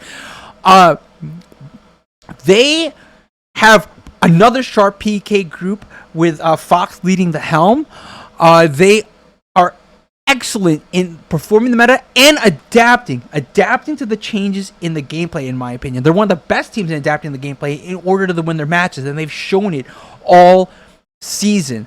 I think what's going to be critical for them is not to get shaken by PK. When their bombers and when their support are getting the pressure, they have to stay with it. And it's probably one of their weak points, in my opinion, in terms of staying a championship team. And as we saw this weekend and in a couple games this season, they have to execute their flagship runs effectively. And other teams are doing it slightly better than them right now. They sometimes capitulate to the PK pressure. They have to make sure that they have a game plan for when things aren't going well and the flagship runs are not going into their expectations. But HiveGuard have been a bright surprise this season, and I really expect them to make the semifinals here. You know the cool thing about HiveGuard I like? They are always cool under pressure. When you watch them and they're flying, and then if you go back and you watch the other streamers like Fox's stream or Maze's stream, something like that, they're always cool under pressure. And that's something I think that's really helped carry them through Group A to where they are right now, even though they've hit like a wall right now, and they didn't do so well in round 3. They had some hiccups here, whether or not players scheduling they couldn't get for the matches or whatever. But for the playoffs, hopefully, Sabrit, I don't think is going to have what it takes to handle HiveGuard in itself, because no matter what you throw at them, they do seem to adjust well in a cool collective manner. But like you said, it's that adjustment they have to be recognized whenever it happens and make the change themselves. In a way, I think. Whoa, Rev, Right. let's let him finish, because I don't want to get defensive. I want to hear what he has to say about your team. No. That was a fair point. I think I think for Hiveguard, for them to really go the distance here and get to the finals is in a way they have to play angry, right? Because what you said, they're a calm, collected group that knows what they need to do. But when they need to get to that final gear, when things are against the wall, I think they need to play with a little bit more. The word is like people say passion, but I want to say anger. They want to say, no, we're not losing this fucking game. We're winning this right now. And I want to see that out of them in the playoffs, right? Because if they play with that kind That's of on you, anger, Maze. if they play with this anger and they say, at the critical moment, like things are not going right, no, we're not losing this fucking game, and they push forward, I think this team can make the finals. Hiveguard have all the pieces in place to make the finals. And like you said, they're calm and collected when it matters, but they have to play with the passion to win the championship. And I do believe it's there, and we have to see it in the playoffs. Scott, what are your thoughts? My thoughts are that when it comes to a meta game, a 2-2-1 game, I think Hiveguard is the best team that can do that. 100%. The problem right now that is in front of Hiveguard is they've got Savrip that runs a B wing and an X wing, and then on the other side they've got you've got your PK team we've talked about that's fantastic, and then if they get past Savrip, they have to face. I mean, who's on the other side? It's GMT and whoever wins the 10-7 match, right? Yeah. That It's a lot is of a off meta tough. teams. It's a lot of off So meta teams on this side. I'm not saying, yeah. So like, you're probably gonna get Savrip, then you're gonna get GMT, and like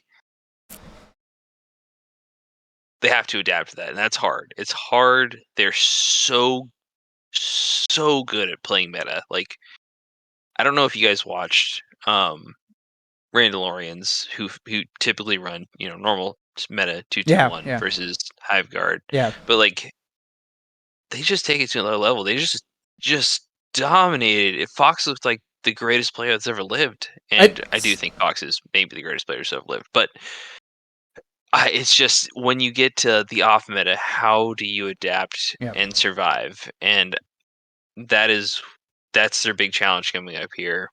How are you going to deal when your bomber's being shot by Sagan's B-Wing, or you're getting plas bursted down by Cineric, or Lauren is, I mean, Quinn is the greatest of all time.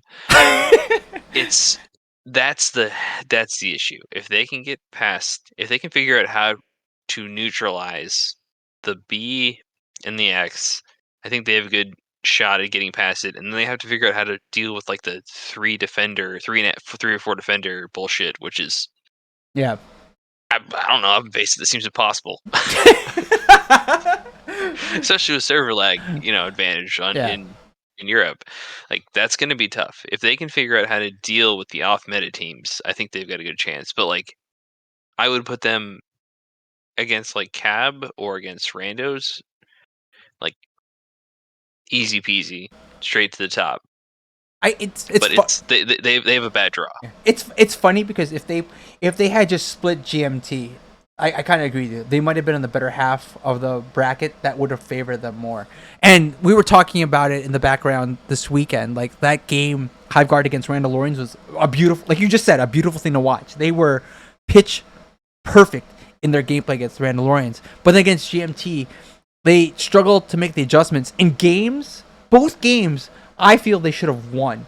Both games should have been wins from Hiveguard, but GMT showing their seasoning, showing their ability to adapt, shut down Hiveguard at the critical moments to win both of those matchups and get the higher seed there, right? So Hiveguard Yes. have to definitely look at that and say we can't capitulate like this. We have again, it's hard to not say that, but just play angry and be like, look, bad games, whatever. But we had to show a little bit more passion in those matchups because those are games we should have won, and we let GMT back into those matchups, and it wasn't something that a championship team does essentially. Yeah, Um, and not getting BK in those critical moments, knowing just locking in and not like dying on flagship runs or whatever. yeah, And it's the big PK teams that are a problem because if they're like a standard team, like just just don't ever play Hiveguard on SLS. It's impossible to beat them. oh, that's why you want to ban Assless. Okay, I understand. I want to bet SLS because it's no team can beat Hiveguard on SLS. They're invincible.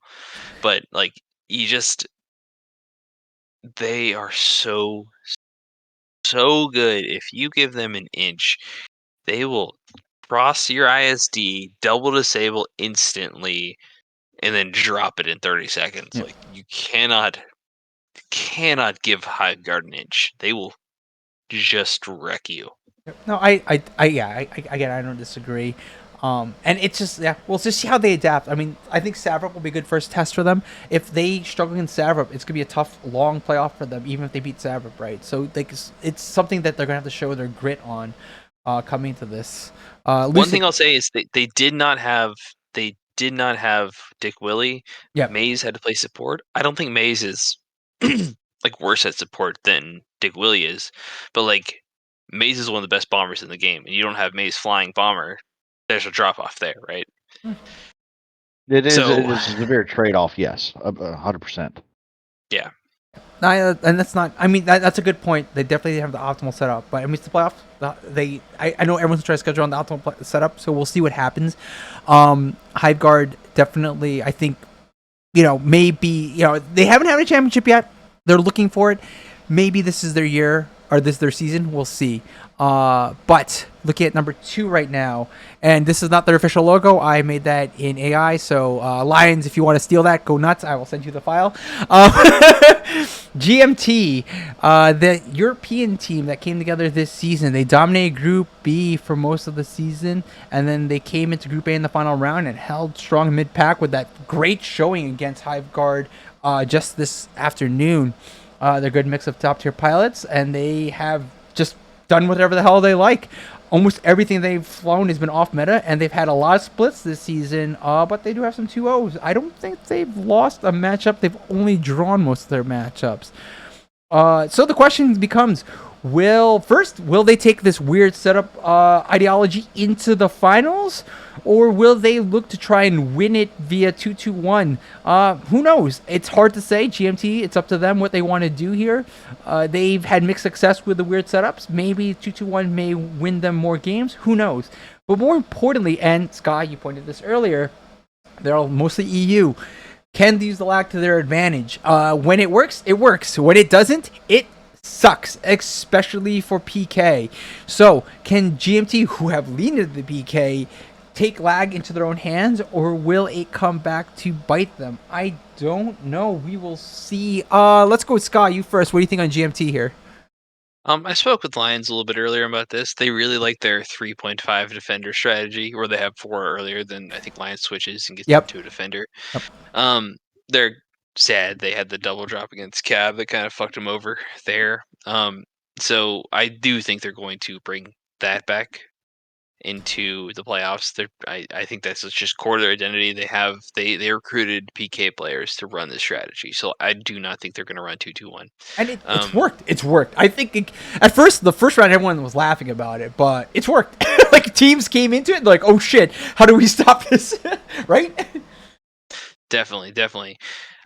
Lions made a good point to me that their NR is struggling because of the skill mix, because they wanted these PK players to run the defender strategy. I think, I'm not sure, but it doesn't have the same if you're really good at PK, you can fly defenders and kill everybody because defender is the best ship in the game when it comes to PK. Just dominating. It's the fastest ship, has ion missiles, it has quick locks, easy peasy. So, but on NR, I think in general, NR is the more team-based faction. You need things to flow through certain players. You need it there needs to be like a certain amount of coordination, and to do that, you need practice. And I don't think they've had enough practice to do that, and neither does Lions. And I think that is why they've struggled a little bit on NR. So if NR starts clicking for GMT, I think they'll be great. But otherwise, they have this big gaping hole. But if they are the favorite in matches as the home teams, they can win 3 Empire games through their sheer defender overpoweredness. They have all of the best PKs in the game, besides Sagan and Cynric and Fox or whatever. Yeah. It's just, we'll Or see. Rain. We'll see. No, Rain. Sorry, Rain, not you. Yeah, Rain definitely. No, yeah, not you, Rain. No, not Rain. No, not Rain. I don't want to diss Rain because he's gonna get mad at me and then shoot me in a B-wing, and it's it's really hard to stay alive against Rain when he's shooting you. Well, it's worse getting shot by Rain in a B wing or Fame in a B wing. Oh, I Getting mean, Put a shot poll by- up for that one. Rain, but not by a huge margin. Now, I agree with you, Scott, on a lot of what you said, right? They can adjust to where they want to, and having that much PK pressure is difficult for a lot of teams. We brought 2 masks to adapt to it, and it almost worked. Literally, probably what cost us was Quinn. That game had not been done enough practices and misheard some calls, and we probably might have won that match way earlier in the season had she kind of understood the assignment a little bit better. But still, it was still a close match, right? So I agree that the PK pressure that they can put on can be a nightmare. And funny enough, Lions early on had just said that they tend to just come in as a casual team doing 2-2-1 from the bottom just to fuck around, and because they couldn't do that, they were like, okay, we'll just fuck around and do whatever we want here with PK, right? Lucid, what are your thoughts on GMT here? Very simplistic here. That they started round 1 just coming out, lights out matches. They weren't playing around. It didn't seem like you said that they're being very jovial and nonchalant in how they play with their 2-2-1 strat. But here, round 3 round 2 they didn't do so hot, and then here we are in round 3, and they are what you might call the middle grade now. They held on to their spot in Group A here, coming out on top of that. But having for this season 10 a 4-1-4 win-loss draw ratio here, that's not shabby by any means. Let's not go ahead and say anything different. But it's like Hiveguard kind of still has the better record in my opinion because they didn't have any draws, things like that. Whereas CA Blue, again, same thing: 5 wins, 0 losses, 4 draws type stuff. When you're looking at all the stats now, with what Scott's saying in regards to who they have as far as the best PKers in the game, except for Rain. And, we can add Rain in if you want to. No, that is what is going to be the shiny gold nugget that you're looking for to see how this is going to turn out whenever they come up to this playoff match in crap. Who are they playing against? I'm looking it up right now. Sorry, I'm doing like multiple things while you were talking. GMT will face the winner of TBD and Kenton Striders, and they're in the half with Hiveguard and Sabo. Okay, yep. I see him. So and that's going to be interesting because hopefully that prediction wise, again, I'm hoping that hopefully TBD is going to be facing them because that to me would be very interesting. Those 2 play styles coming together. But in regards to this past season where they came from to where they're at now, they're going to have to find a way to incorporate these new pilots in as far as the strategies that are currently being used and have been tried and true for this past season or just this round itself when it comes to being able to maintain their status and take it all the way to the finals. Yep, I agree. I think that they're capable of it. I know it's easy to say the second seed is one of the favorites to win. If they care, they are easily top 3 in terms of going for the championship.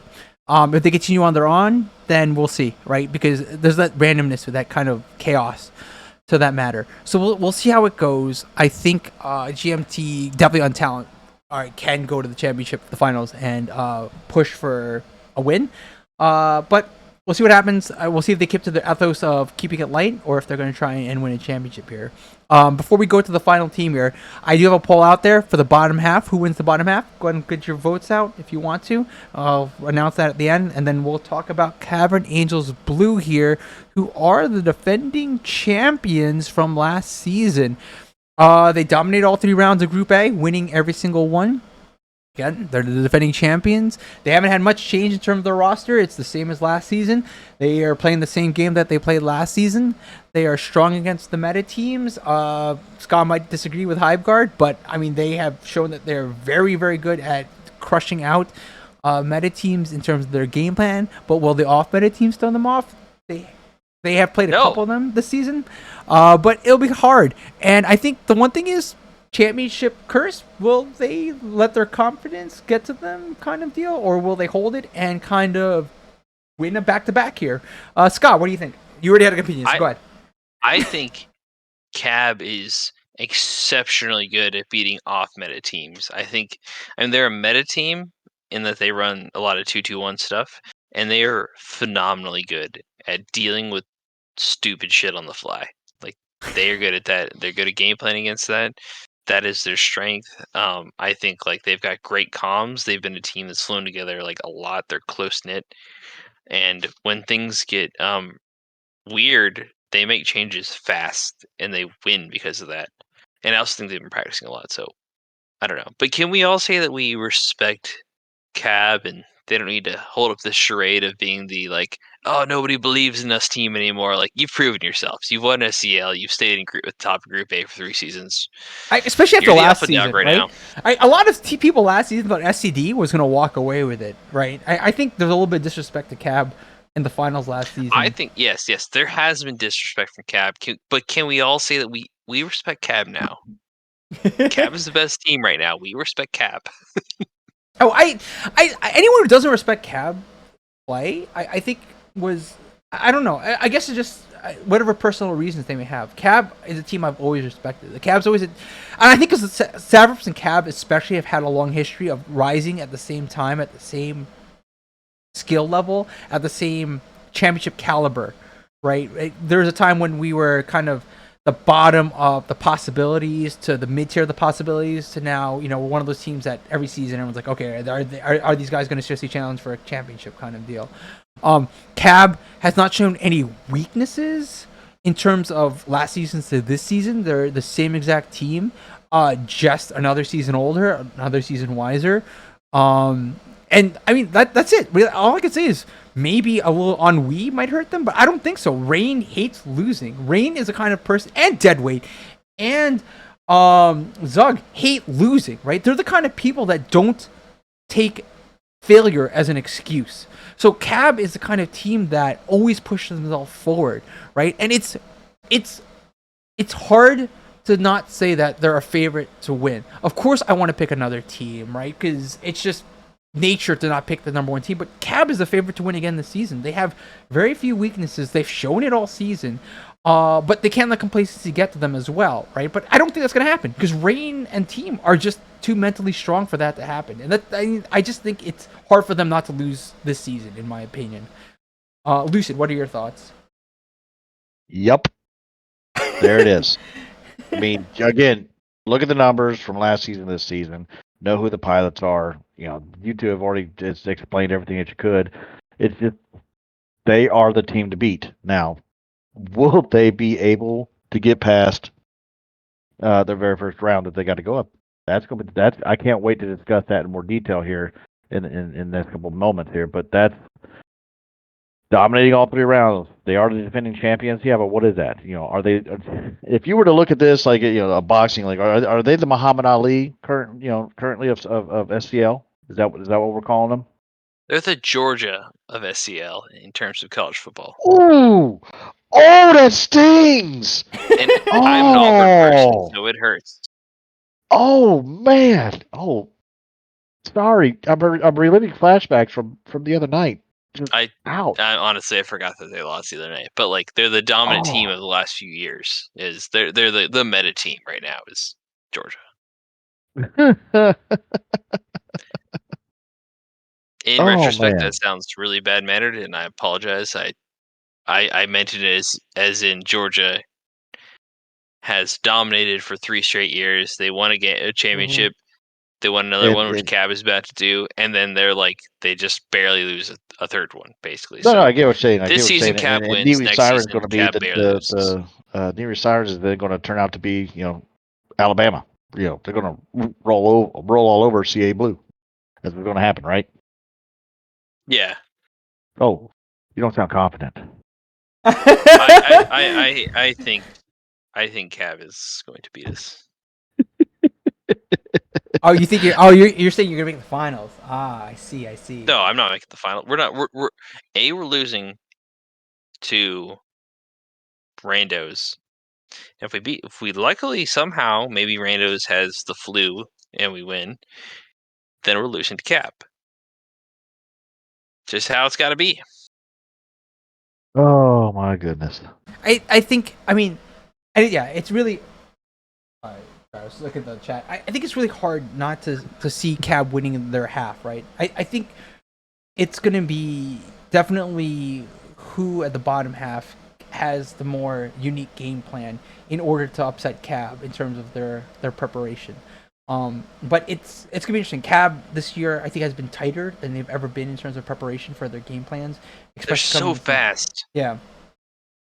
I I, I think someone's got to find a way to just find something that throws them off their game, um, and that is what's gonna probably make or break it for a team that wants to Well, break past Cab. you have, I mean, like us or Randos. Randos is a standard team. I think Cav is a good shot at beating them. And then if we get there, they stomped us last time. Wouldn't be surprised if they stomped us again. And then they get to like the finals, and I mean, you have Hiveguard, GMT. I'm missing one. Who's the other team on that side? Savrip. I feel like there's one more. One more big Kinton team. Strider, Kinton Striders. Kintan's on there. TBD maybe. TBD is there as well. It's Yes. just like there's a lot of different things that can be thrown at them, and Cab is like their communication is great, their PK is great. I think Kev and Deadweight used to feel like weak links on the team, and now it's just impossible to kill both of them all of a sudden. So I don't know. Good luck to anybody who faces Cab.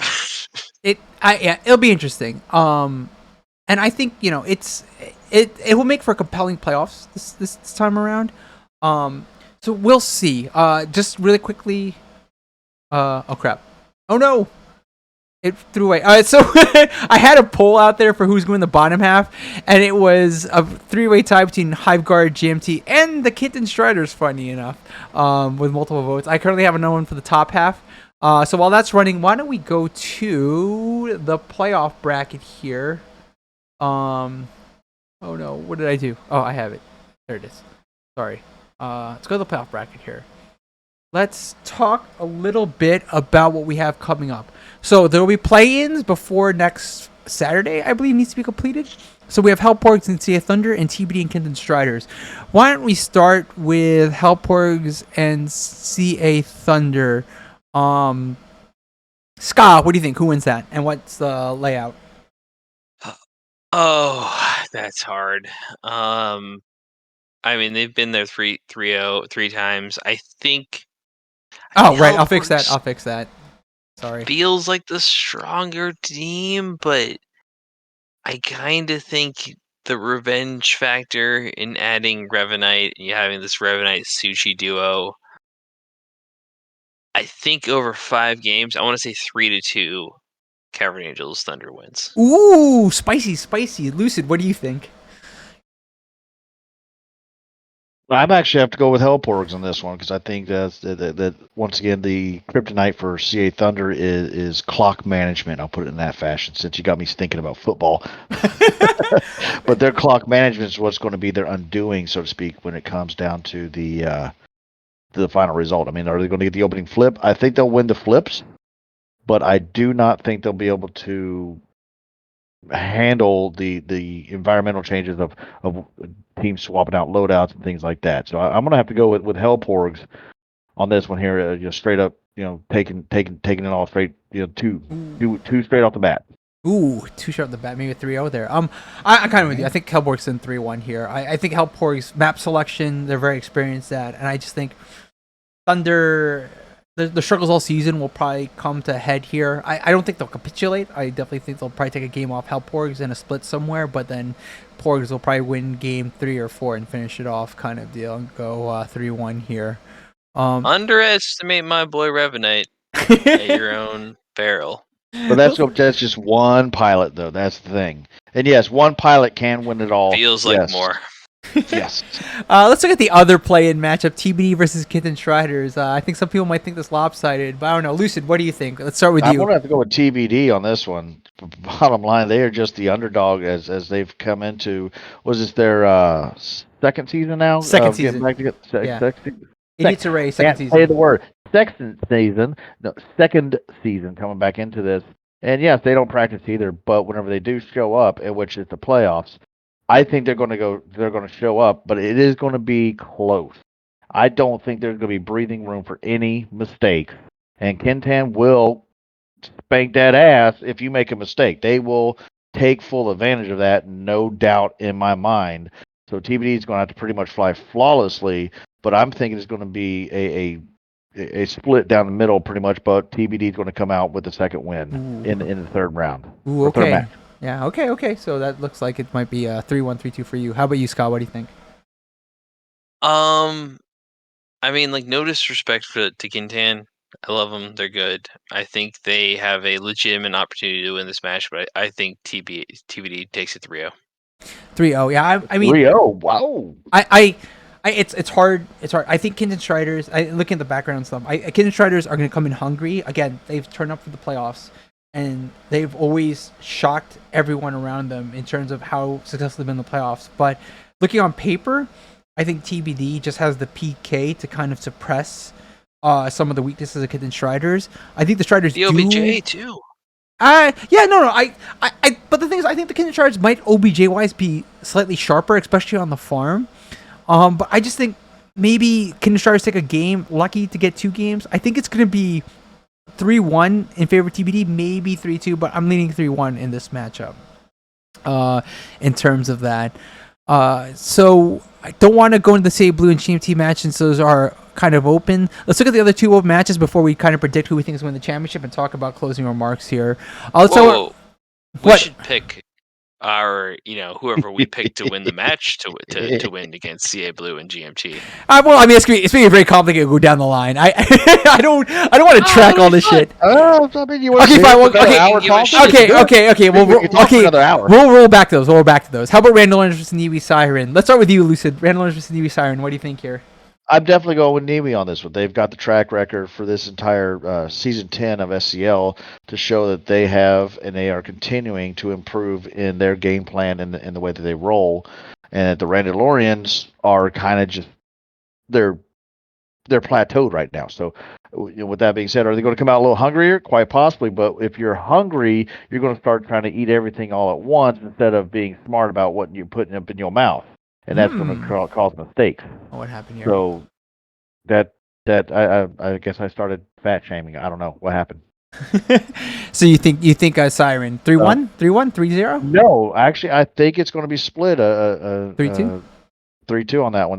Definitely, because it's not going to be easy for Siren, but the hunger for the Randalorians might be their undoing, as they're not going to be able to be observant, and they're going to be looking to go for the kill instead of just make them dance a little bit and then peel off and continue with the OBJ or the mission at hand. I'll let you go last year, Scott, so take a little pressure off of you. For me, I think it depends. If Rod shows up, I think Rod gives Randalorians a different dimension that might give them a little bit more of a boost. Without Rod, I definitely give Siren a bigger advantage here. With Rod, I still think Siren takes it. I think it's 3-2 in front of Siren should Rod show up. If Rod does not show up, I think Siren is looking at possibly as close to much as 3-0, 3-1 here. I think the Randalorians are a strong team, but it'll be a difference in objective damage and objective play. And without Rod, like I said, I think Vix and Chewie are a little too close together in terms of the skill sets they bring. And they need that differential in Rod. But because Rod hasn't... I mean, he's playing with a lot more in the last couple of weeks. But Rod's availability to practice will, I think, affect the success of the Randalorians. So with Rod, 3-2 Siren. Without Rod, 3-1 Siren. Scott, what do you think? Last season, I picked 3-0 TBD over Siren, and we lost 3-0.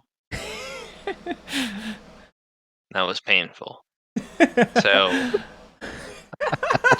I'm gonna say 3-1 Siren. I'm gonna break our juju of trying to say we're gonna lose, and I'm gonna say we're gonna win. We're just gonna win against this team that is clearly better than us in all phases of the game.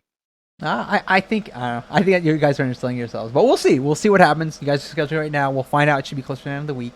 Let's look at the next guaranteed matchup: Hiveguard versus Savrap. I know this is a juicy one for a lot of people that are looking at it. Scott, since you went last, why don't you go first? What do you think here? God, it's so hard. It's so hard to predict Hiveguard. I'll say Hiveguard 3-2. Interesting. I think. I mean, it depends on who shows up, but I think that's true both ways. Hiveguard. I think that's true both ways. In fact, Yeah, it absolutely is true both ways. So Hiveguard has the home field advantage. I think. I think they may be able to pull it out. I mean, like, I don't know. It's like 51-49. What do you? I don't know. Yeah, it's funny because Hive Guard I consider a very similar team to us, so I know what you're saying. It's gonna be very close. But Lucid, what do you think? I wanted to stick with what I was talking about earlier, that the calm collective mindset of Hiveguard is going to be able to adapt to whatever Savr is going to put on the playing field, and they will not sweep, but I think they're going to come out on the win here. A 3-2, simple enough. I mean, for me, I'm gonna definitely lean to my favoritism here. I think Savr was angry about how this last round went.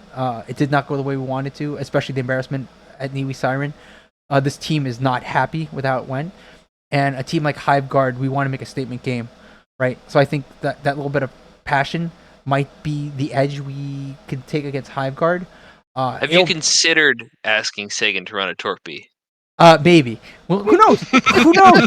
We don't want to give away anything here. We don't want to give away anything here, especially because Sagan loves the PK like you do, Scott. He loves the PK like you do in the B. He sure does. Yeah. He's and very if he's good hungry, he might stay overly focused. That's my point. No, Sagan is definitely one of those guys that knows what his role needs to be, right? He sure is. And Lauren just saying how much practice. Now this week I've already committed to all 3-4 days until we get this game. I want to win too. I think everyone in this team taking it seriously. I'm going 3-2 towards us simply because I have something in me that believes that I think we can take it to them. It'll be very close though. I don't think it's gonna be clear cut in any of the games. I think all 5 games will go down to the wire in close moments where it's a matter of who adapts to those close moments. I think this will be probably the closest matchup. If you play Quinn every match, you win 3-0. But we're hoping. We're hoping. We're hoping she can show up. That.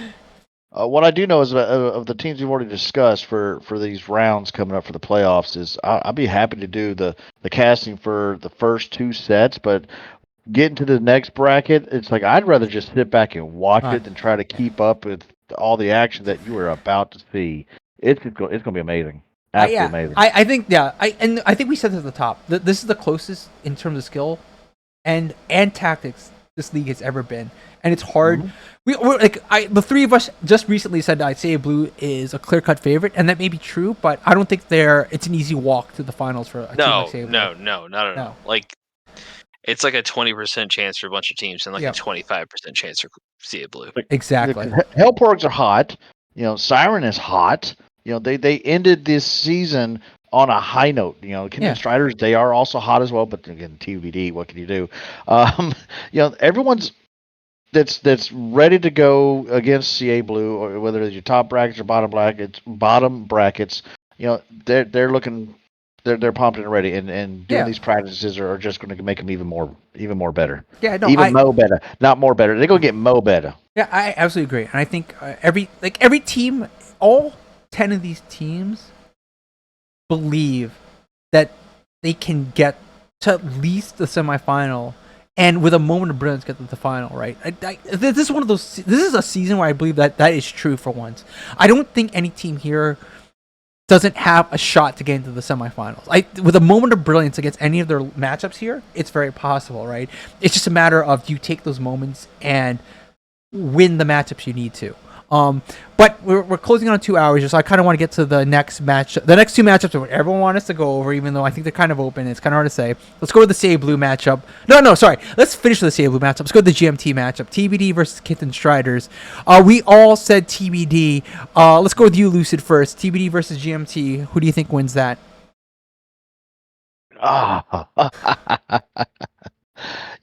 I think that if TBD comes into it with the role and the energy, they might actually surprise us, and we're going to see a 3-2 victory over that one. I really, honestly believe that, and that's again coming with the PK pressure that they do have. While yes, GMT is the best PKers that are out there, all forming together, they may not be able to actually hold it together when it comes to just the standard meta strategy that TBD does come into play with. But again, if they really want to do it, TBD has to actually go to practice. Oh, interesting. Ska, what do you think? Well, since TBD refuses to practice and refuses to warm up, even, I'm gonna go with GMT 3-1. I it's funny you say that. I don't GMT also sort of doesn't practice, but they do.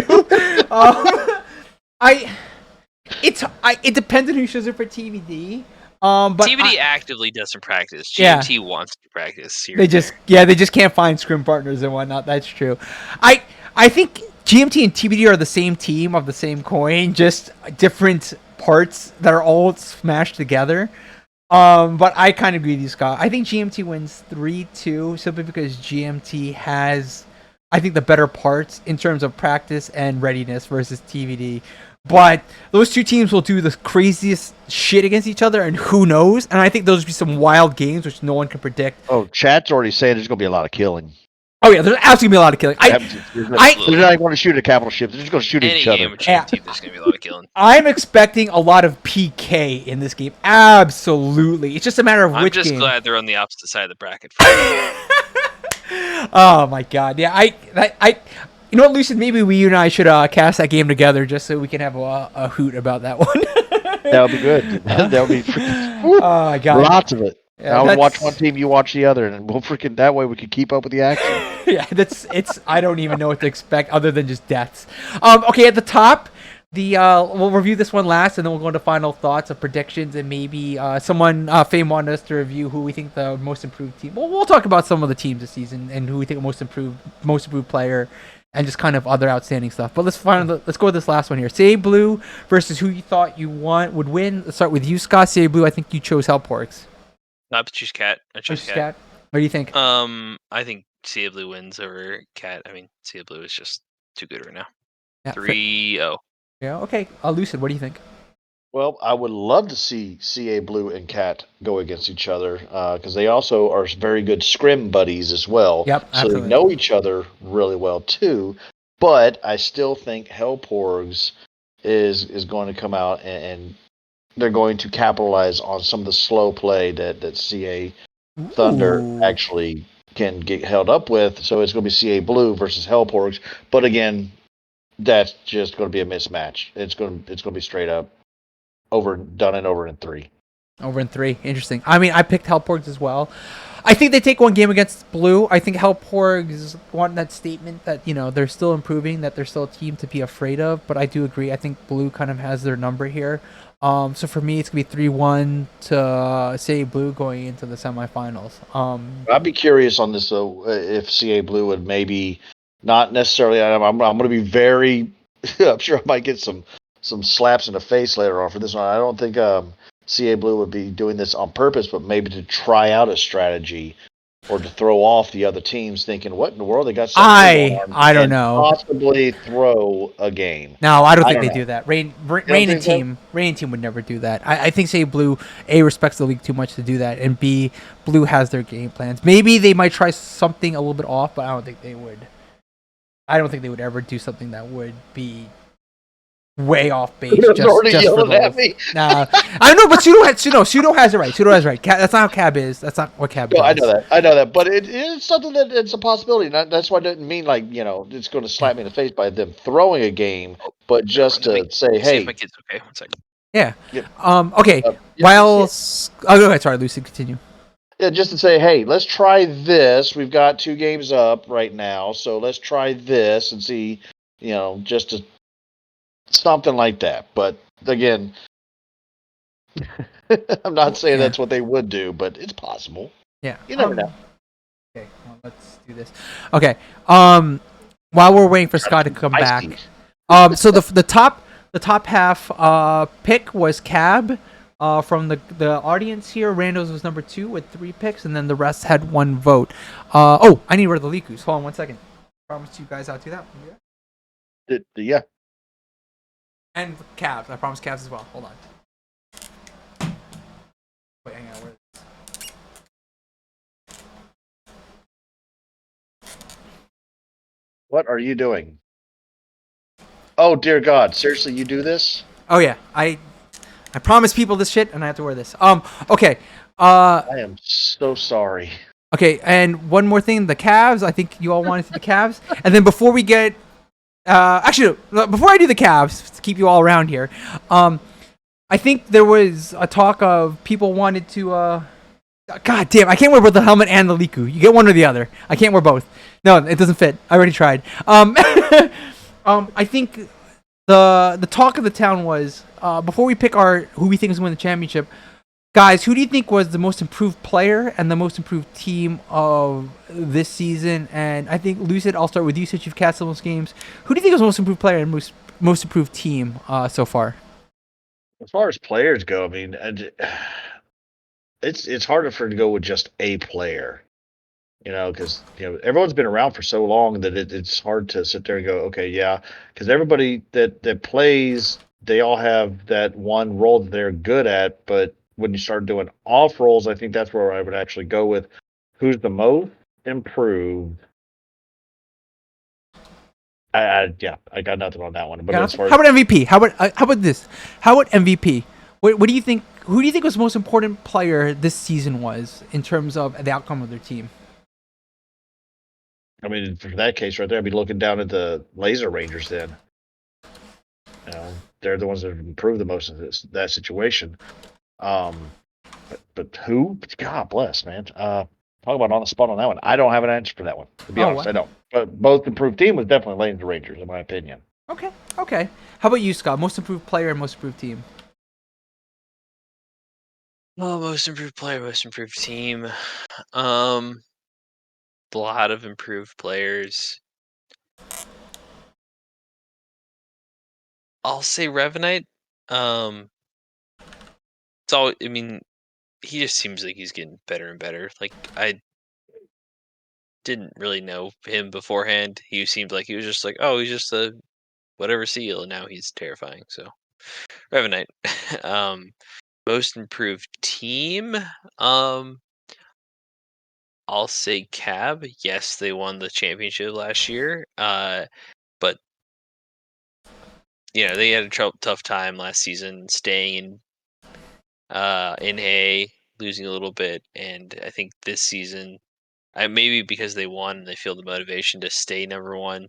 They're they're strong. They're good. They're very good. So I'll say Cab. Funny enough for me, even before I asked you, my head was Revenite as well for most improved player.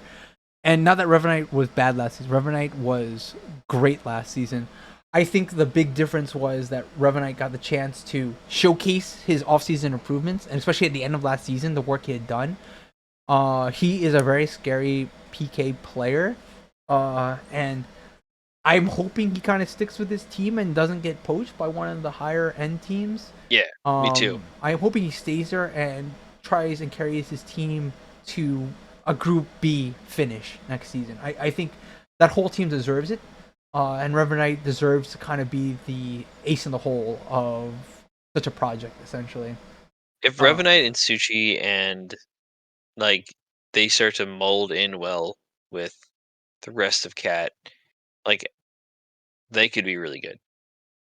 And Lions, you know what? Yeah, I mean, I agree. I absolutely agree with you, Scott. And funny enough, JC, it's funny. JC and Medic, who I said earlier, I didn't want to say Medic because of same team bias, but JC as well, right? I think JC also has done a great job, and it's more positional. And JC technically has always been good, but I think this season JC, in terms of positional and aggressive play, has brought it to the next level, right? And that's a big reason why, in my head, Niwi Siren was one of the most improved teams in my head in terms of most improved teams. But for me, Hiveguard, I think took it to the next level where they had become a championship discussion team, in my opinion. Last season, no one was thinking of them as a championship discussion team. Whereas Niwi Siren, everyone's like, yeah, they're on the outskirts. They just need a little bit things here or there, but we expect them to be in the championship discussion next season. But no one thought that of Hiveguard. But Hiveguard this season, I think, took everything to the next level, and now they're fighting for a championship from the third seed, right? And that, for me, that's why they're the most improved team, and I think that's that's where I sit with that. And actually, before I show the Cavs, let's go back here to stats. Okay, let's pick who we think is going to win the championship. I put Lucid on the spot first for MVP improved team, so I'm going to put Scott first here on the spot. Who do you think wins the championship this season? Who do I think wins the championship? I I think is Randos. I know I picked us to beat them, but if they beat us, they're going to the championship and winning it. Ooh, interesting. That is, I think that's, I mean, that's always a strong pick. I think the top side of the bracket is all very strong in terms of championship caliber. I think everyone there has what it takes to win. So I think Reynolds is a very good pick. Lucid, what do you think? I try not to. It hurts some days, and this is one of those decisions where it actually does fucking hurt because you're sitting there looking at all these great teams, and even if you just sit back and look at the numbers from round 1, 2, and 3 of season 10 here, comes down to who really wants it more. And so, again, I am stuck with the fact that, I do agree Brandon Lawrence has a very good chance, but again, does CA Blue have that drive to be repeat champions, to defend it? And I think they actually do. So I am actually going to go with CA Blue as far as holding their title and being the champions again for season 10. Excellent. I mean, that I'm of two minds. I'm the same opinion. I think Cab has the right bracket and the right drive to hold for the championship.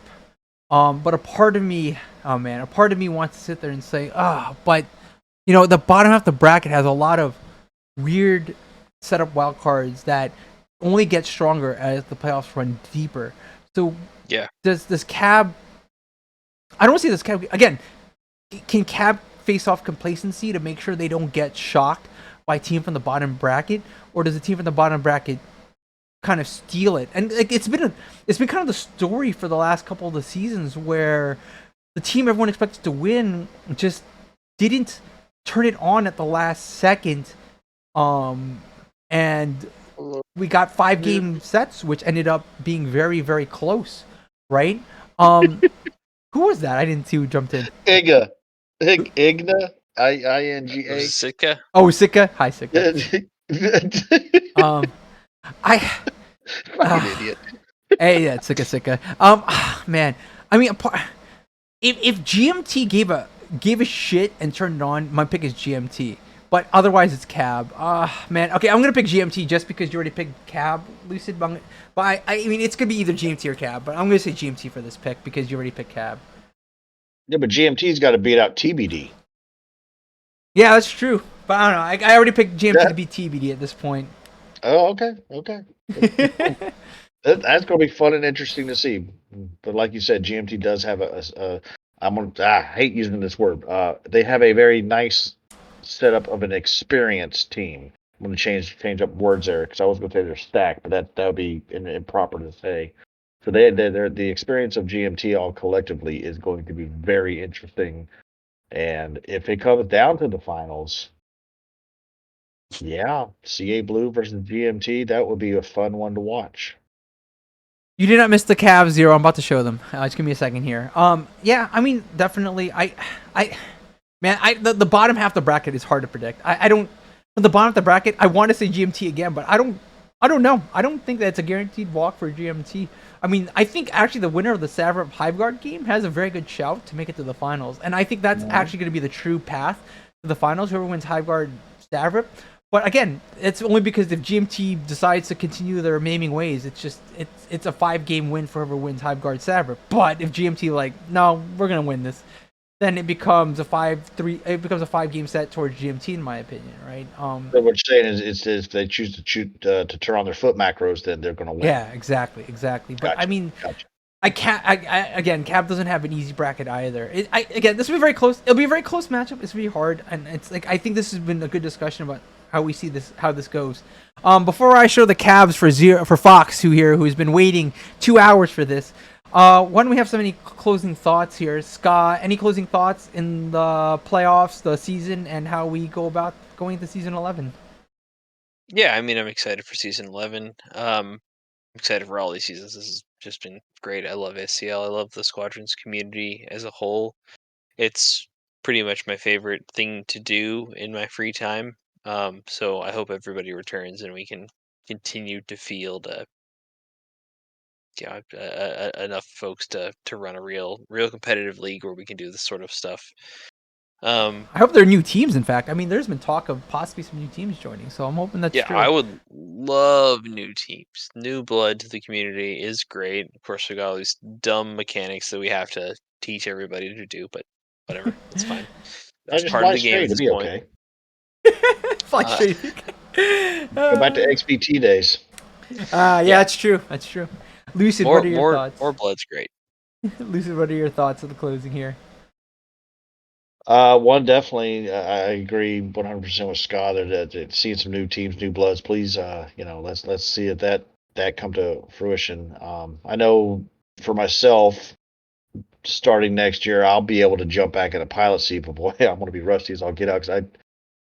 But I know that the predictions and stuff that we have coming here, the final thoughts are I'm going to be traveling with my streaming setup again so that if I'm sitting somewhere, I will be able to cover these matches as they need because I'm excited. I mean, just looking at all the stats and the plays and going over matches that we've had in the past several months for round 3 alone, it's just been amazing to watch. And so it's looking forward to seeing this finish out for season 10 and start season 11 after a good holiday break for all of us that celebrate Christmas and things of that nature to come into 2024. And it'd be nice like if TRA could get back into it, that'd be nice too. I think they might. I hope so. I think it was just availability. I think they need a little bit of break as well. But I mean, I'm hoping you cast more, Lucid. I think everyone's been happy with your casts, and we're hoping to see more. Casts of are you, the funniest definitely. casts. Yeah. Before Rebel, you go. I want to say one thing. I got one more. One of the last things on the closing thoughts would be: hopefully, we could have constructive and positive dialogue about match numbers instead of just doing this 1 or 2 match set. We need 3. We need 3 matches. You want to go back to 3? Oh, you heard it here. 3 matches. You heard it here. He wants best of 3s back. He wants best of 3s back. Best of 3, Oh, please. We'll see. I don't know. I'm a fan of the 2s. We're all busy lives, but I don't know. We'll see. So Scott, what is it you wanted to close with? I wanted to say to Lucid and Lauren and whoever else ends up casting playoff matches, can you bring people in for pregame interviews? Just like a 1-minute pregame interview. Bro, I want to hear love you to, say Done. hey, do you think you're gonna beat this, survive this player? Oh, do you think this player's gonna get this much kills? I want some drama before the matches. I want them to have to say get into awkward positions and make it weird. We did that. We did that a couple of years ago, where we did the pregame stuff, and we brought in people to talk about the matches and whatnot. But that's actually good. That's a good idea, especially because the problem is these teams are warming up, right? But while they're picking maps and they're kind of BSing around, I think that's a good idea. We don't just 1 minute. Send a representative. Send your worst player over to talk. That's all we ask. Send the bench warmer over to talk about it. And so Corbold, to that point, Kitster right over to talk. So Corbold, I've heard that name before. Corbold, to that point, I think if I cast a match this playoffs, I will do one party cast where people can get into a common VC, and I will put myself a mute to the VC. You all could talk shit while I'm casting the game. So I will make that happen. We will do an audience cast at one point in this playoffs if I can get one playoff match, depending. So that is a suggestion I've heard before, and I will definitely do that if we can make it happen. So I just want a little bit of drama. Yeah, I know. I know it's funny. I think that I think 2 seasons ago we said this, where it would be fun if we had that kind of that shoot interview from wrestling, where people come in to like their own music and kind of talk shit about the opponents. I'm down for that. I would support that if I can get that to go as well. I would try that, but one thing at a time. I want a little bit of kayfabe. I want it to be hey, everyone knows we're taking this with it's not that serious, but we talk a little bit of shit before the game. Oh yeah, I want. And you know what's funny? I think I think Savra versus Niwi might be a good one if it happens because we have done that in even our scrims. Take the daggone little thing. Take the tails off. Yeah. Yeah, I think this community respects each other enough that it's not serious. We It's know. falling Yeah. off. Yeah. Not to be mean. I don't want people to be mean, to hurt feelings and have anything, but I want a little bit of like, hey, do you think like Rain's gonna kill you 3 times this game? Yeah, but I don't think I could ask in that fashion because I've that's had just 3 drinks. very, I've had very, 3 very, drinks. very vulgar. I would be more like, hey, how many times do you think Rain's going to touch you in the pee-pee? At least 4. I miss those old Cal Cup days where like we'd all talk shit about each other in the Cal Cup chat, right? And then that'd be a little bit of that drama heading into the match. I'm totally for. You want me to see? Okay, here we go, really quick. It's like which one walks around naked in the locker room before you get suited up for It's flight? upstairs. JP, I will do it if everyone can wait after this cast. I'll grab it and I'll do it on stream. That thing is not staying on your daggone head. Okay, yeah. So I mean, you need some better glue. I think I'll do it on stream. Calm down. I think those are all good points. So I think there's some good closing comments before I do all this garbage that everyone wants me to do on stream. Guys, I thank you for joining me tonight. This is actually one of the best ones I've done, in my opinion. The first one I kind of holds a special place in my heart for these playoff previews because that first one kind of was magic in a bottle when we did it. But this one, the conversation was very fluid and light. I think you guys had excellent insight. Scott, I know you did a lot of homework. Lucid, your insight from the casting and from your perspective as someone who isn't in one of the Group A, B teams was very insightful. I really thank you guys for coming tonight and joining me for 2 hours. I know this is a very long cast, but I think everyone really enjoyed it. We held the numbers through the entire night for the most part. Stayed above 20. Stayed above 20. I like it. Yeah, and I think everyone appreciated your comments. So I really thank you guys for joining me tonight, honestly. Oh, Heck thank yeah, you. thank you for doing this, Rebel. This is great. It makes it feel like more of a community event, rather than like we're just a bunch of our own little silos playing games. Exactly. And yeah, I mean we've all known each other a long time, so I definitely agree, and it's great. That is the cool part. Well, we're gonna be together on season 11, right? We're gonna do this again. Yeah, we'll do it again. I told you behind the scenes why I didn't do last season. I was a little I wasn't feeling it coming into summertime. Last season. Nobody wanted to. Yeah, but no, I had fun doing this, and like I think the last time I did this, I had too many people, but you guys were the right group. I just enjoyed this. It's because you guys made the sports reference earlier, and like this is why I like doing this because it makes us feel like a sport community kind of deal. And even though we're players in the sport, it's kind of like we're like the retired guys, who are talking about the yesteryear kind of feeling, kind of deal. But I enjoy this a lot. Hang on, okay. We're retired guys. I gotta look retired in. Okay, so Lucid, why don't you continue with your thought? I need to go grab something from upstairs because JP won't shut the fuck up until I grab this. You guys give me any thoughts that you have while I go upstairs. I'll be right back. Well, I definitely know that with the casting stuff, it's always good times to have the proper cast stuff, and so we definitely would do a opener for season 11 cast of predictions from what you see with any new additions or trades / changes or desertion from one team to the next. That would be interesting to actually cover as well at the beginning of There'd be a season lot 11. of drama when Medic leaves Savert to fly with Siren next season. Yep. Especially after Siren comes out as grand champions after they beat CA Blue to the ground. The CA Blue thinks they're all that and a bag of potato chips, but really what they are is just nothing but salty, overcooked pork rinds.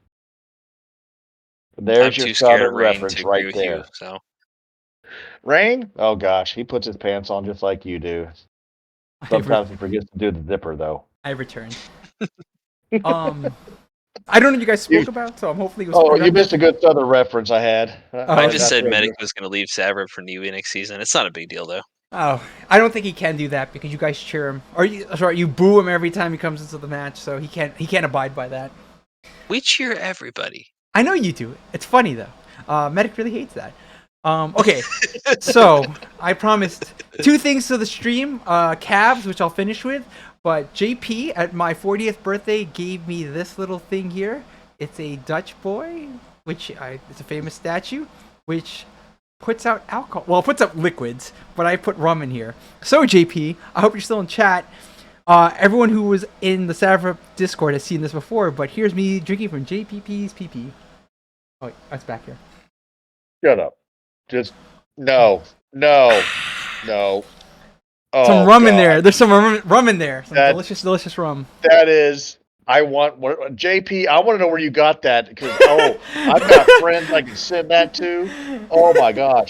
Dude, Is there a black literally version? this Can came you get the black version? This came 3 days before my 40th birthday. Wow. Lucy, you'd love this. You'd love this. And there's All right, Rebel. legit run. There's legit rum in here. That is. Cheers. That I've got Cheers. rum in here too.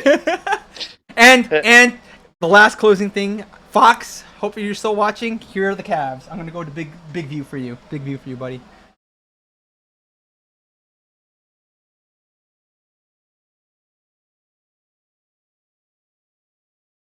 Those are Just impressive. incredibly impressive Cavs. Look at those. He did not skip leg day. He may have Definitely skipped all the not. Every other day. days, but he Every- didn't skip every leg day. day. Every day is leg day when you're a runner. Every day. Oh my Every day is God. like.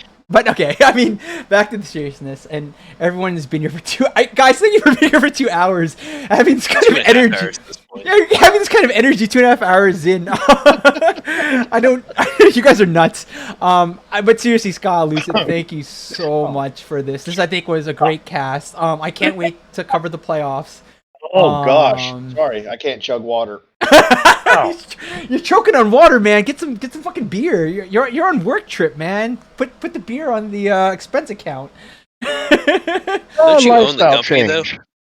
Yeah, it's an expense at this point. Who cares? No, but No, I seriously- will own the company on the 18th. Congrats. Thanks. But no, but for real, I thank you guys. I really appreciate it. I know we have games coming up as they get announced. We'll get the cast schedule up. This should be exciting playoffs for anyone who is still with us. So definitely stick around. And we are hoping to see probably one of the closest races we've seen in all of SCL's history. 10 seasons going. Started with Splinter 10 seasons ago, who thought up this dream after the Cal Cup, and it's something that Savrip has done for 8 of those 10 seasons, and we've enjoyed it a lot. And we can't thank Splinter enough for making sure that this happened and through all the history and whatnot. I don't want to reminisce and act like this is the final season either. We're hoping that this goes 20 seasons, but I think 10 seasons is worth celebrating as well. God damn it, Kidster. Okay, I'll do it again after we close. I know Scott and Lucid had already their final thoughts, but I don't know if you guys had one more final thought before I show my calves and close this cast. No, don't have any thoughts. I'm excited. Excited season violence, and definitely casters make people talk before games. Hey, that's if they're open to doing it, because I'll be glad to do that. So Or I'll some start strong arm. 10 minutes early and have it set up for 5 minutes little discussions here, whatever, or even 2 minutes. Don't take much to talk smack. So Okay, I know NIL. we could talk all night. Here are the Cavs, and then I'm gonna call right after the Cavs. Okay, thank you everyone. Have a good night. Here you go, fucking animals. your calves are the fucking animals, dude. That's just You're making me jealous. Run every day. Run every day. run 6+ miles every day, and you'll get calves like that. Okay, guys. Nope, not happening. Yep. Thank you, everyone. Have a good night. This is an SCF production of the SCL playoff previews for Season 10. Good luck to all the teams out there, and we will see you in the stars. Happy hunting, pilots. Good night.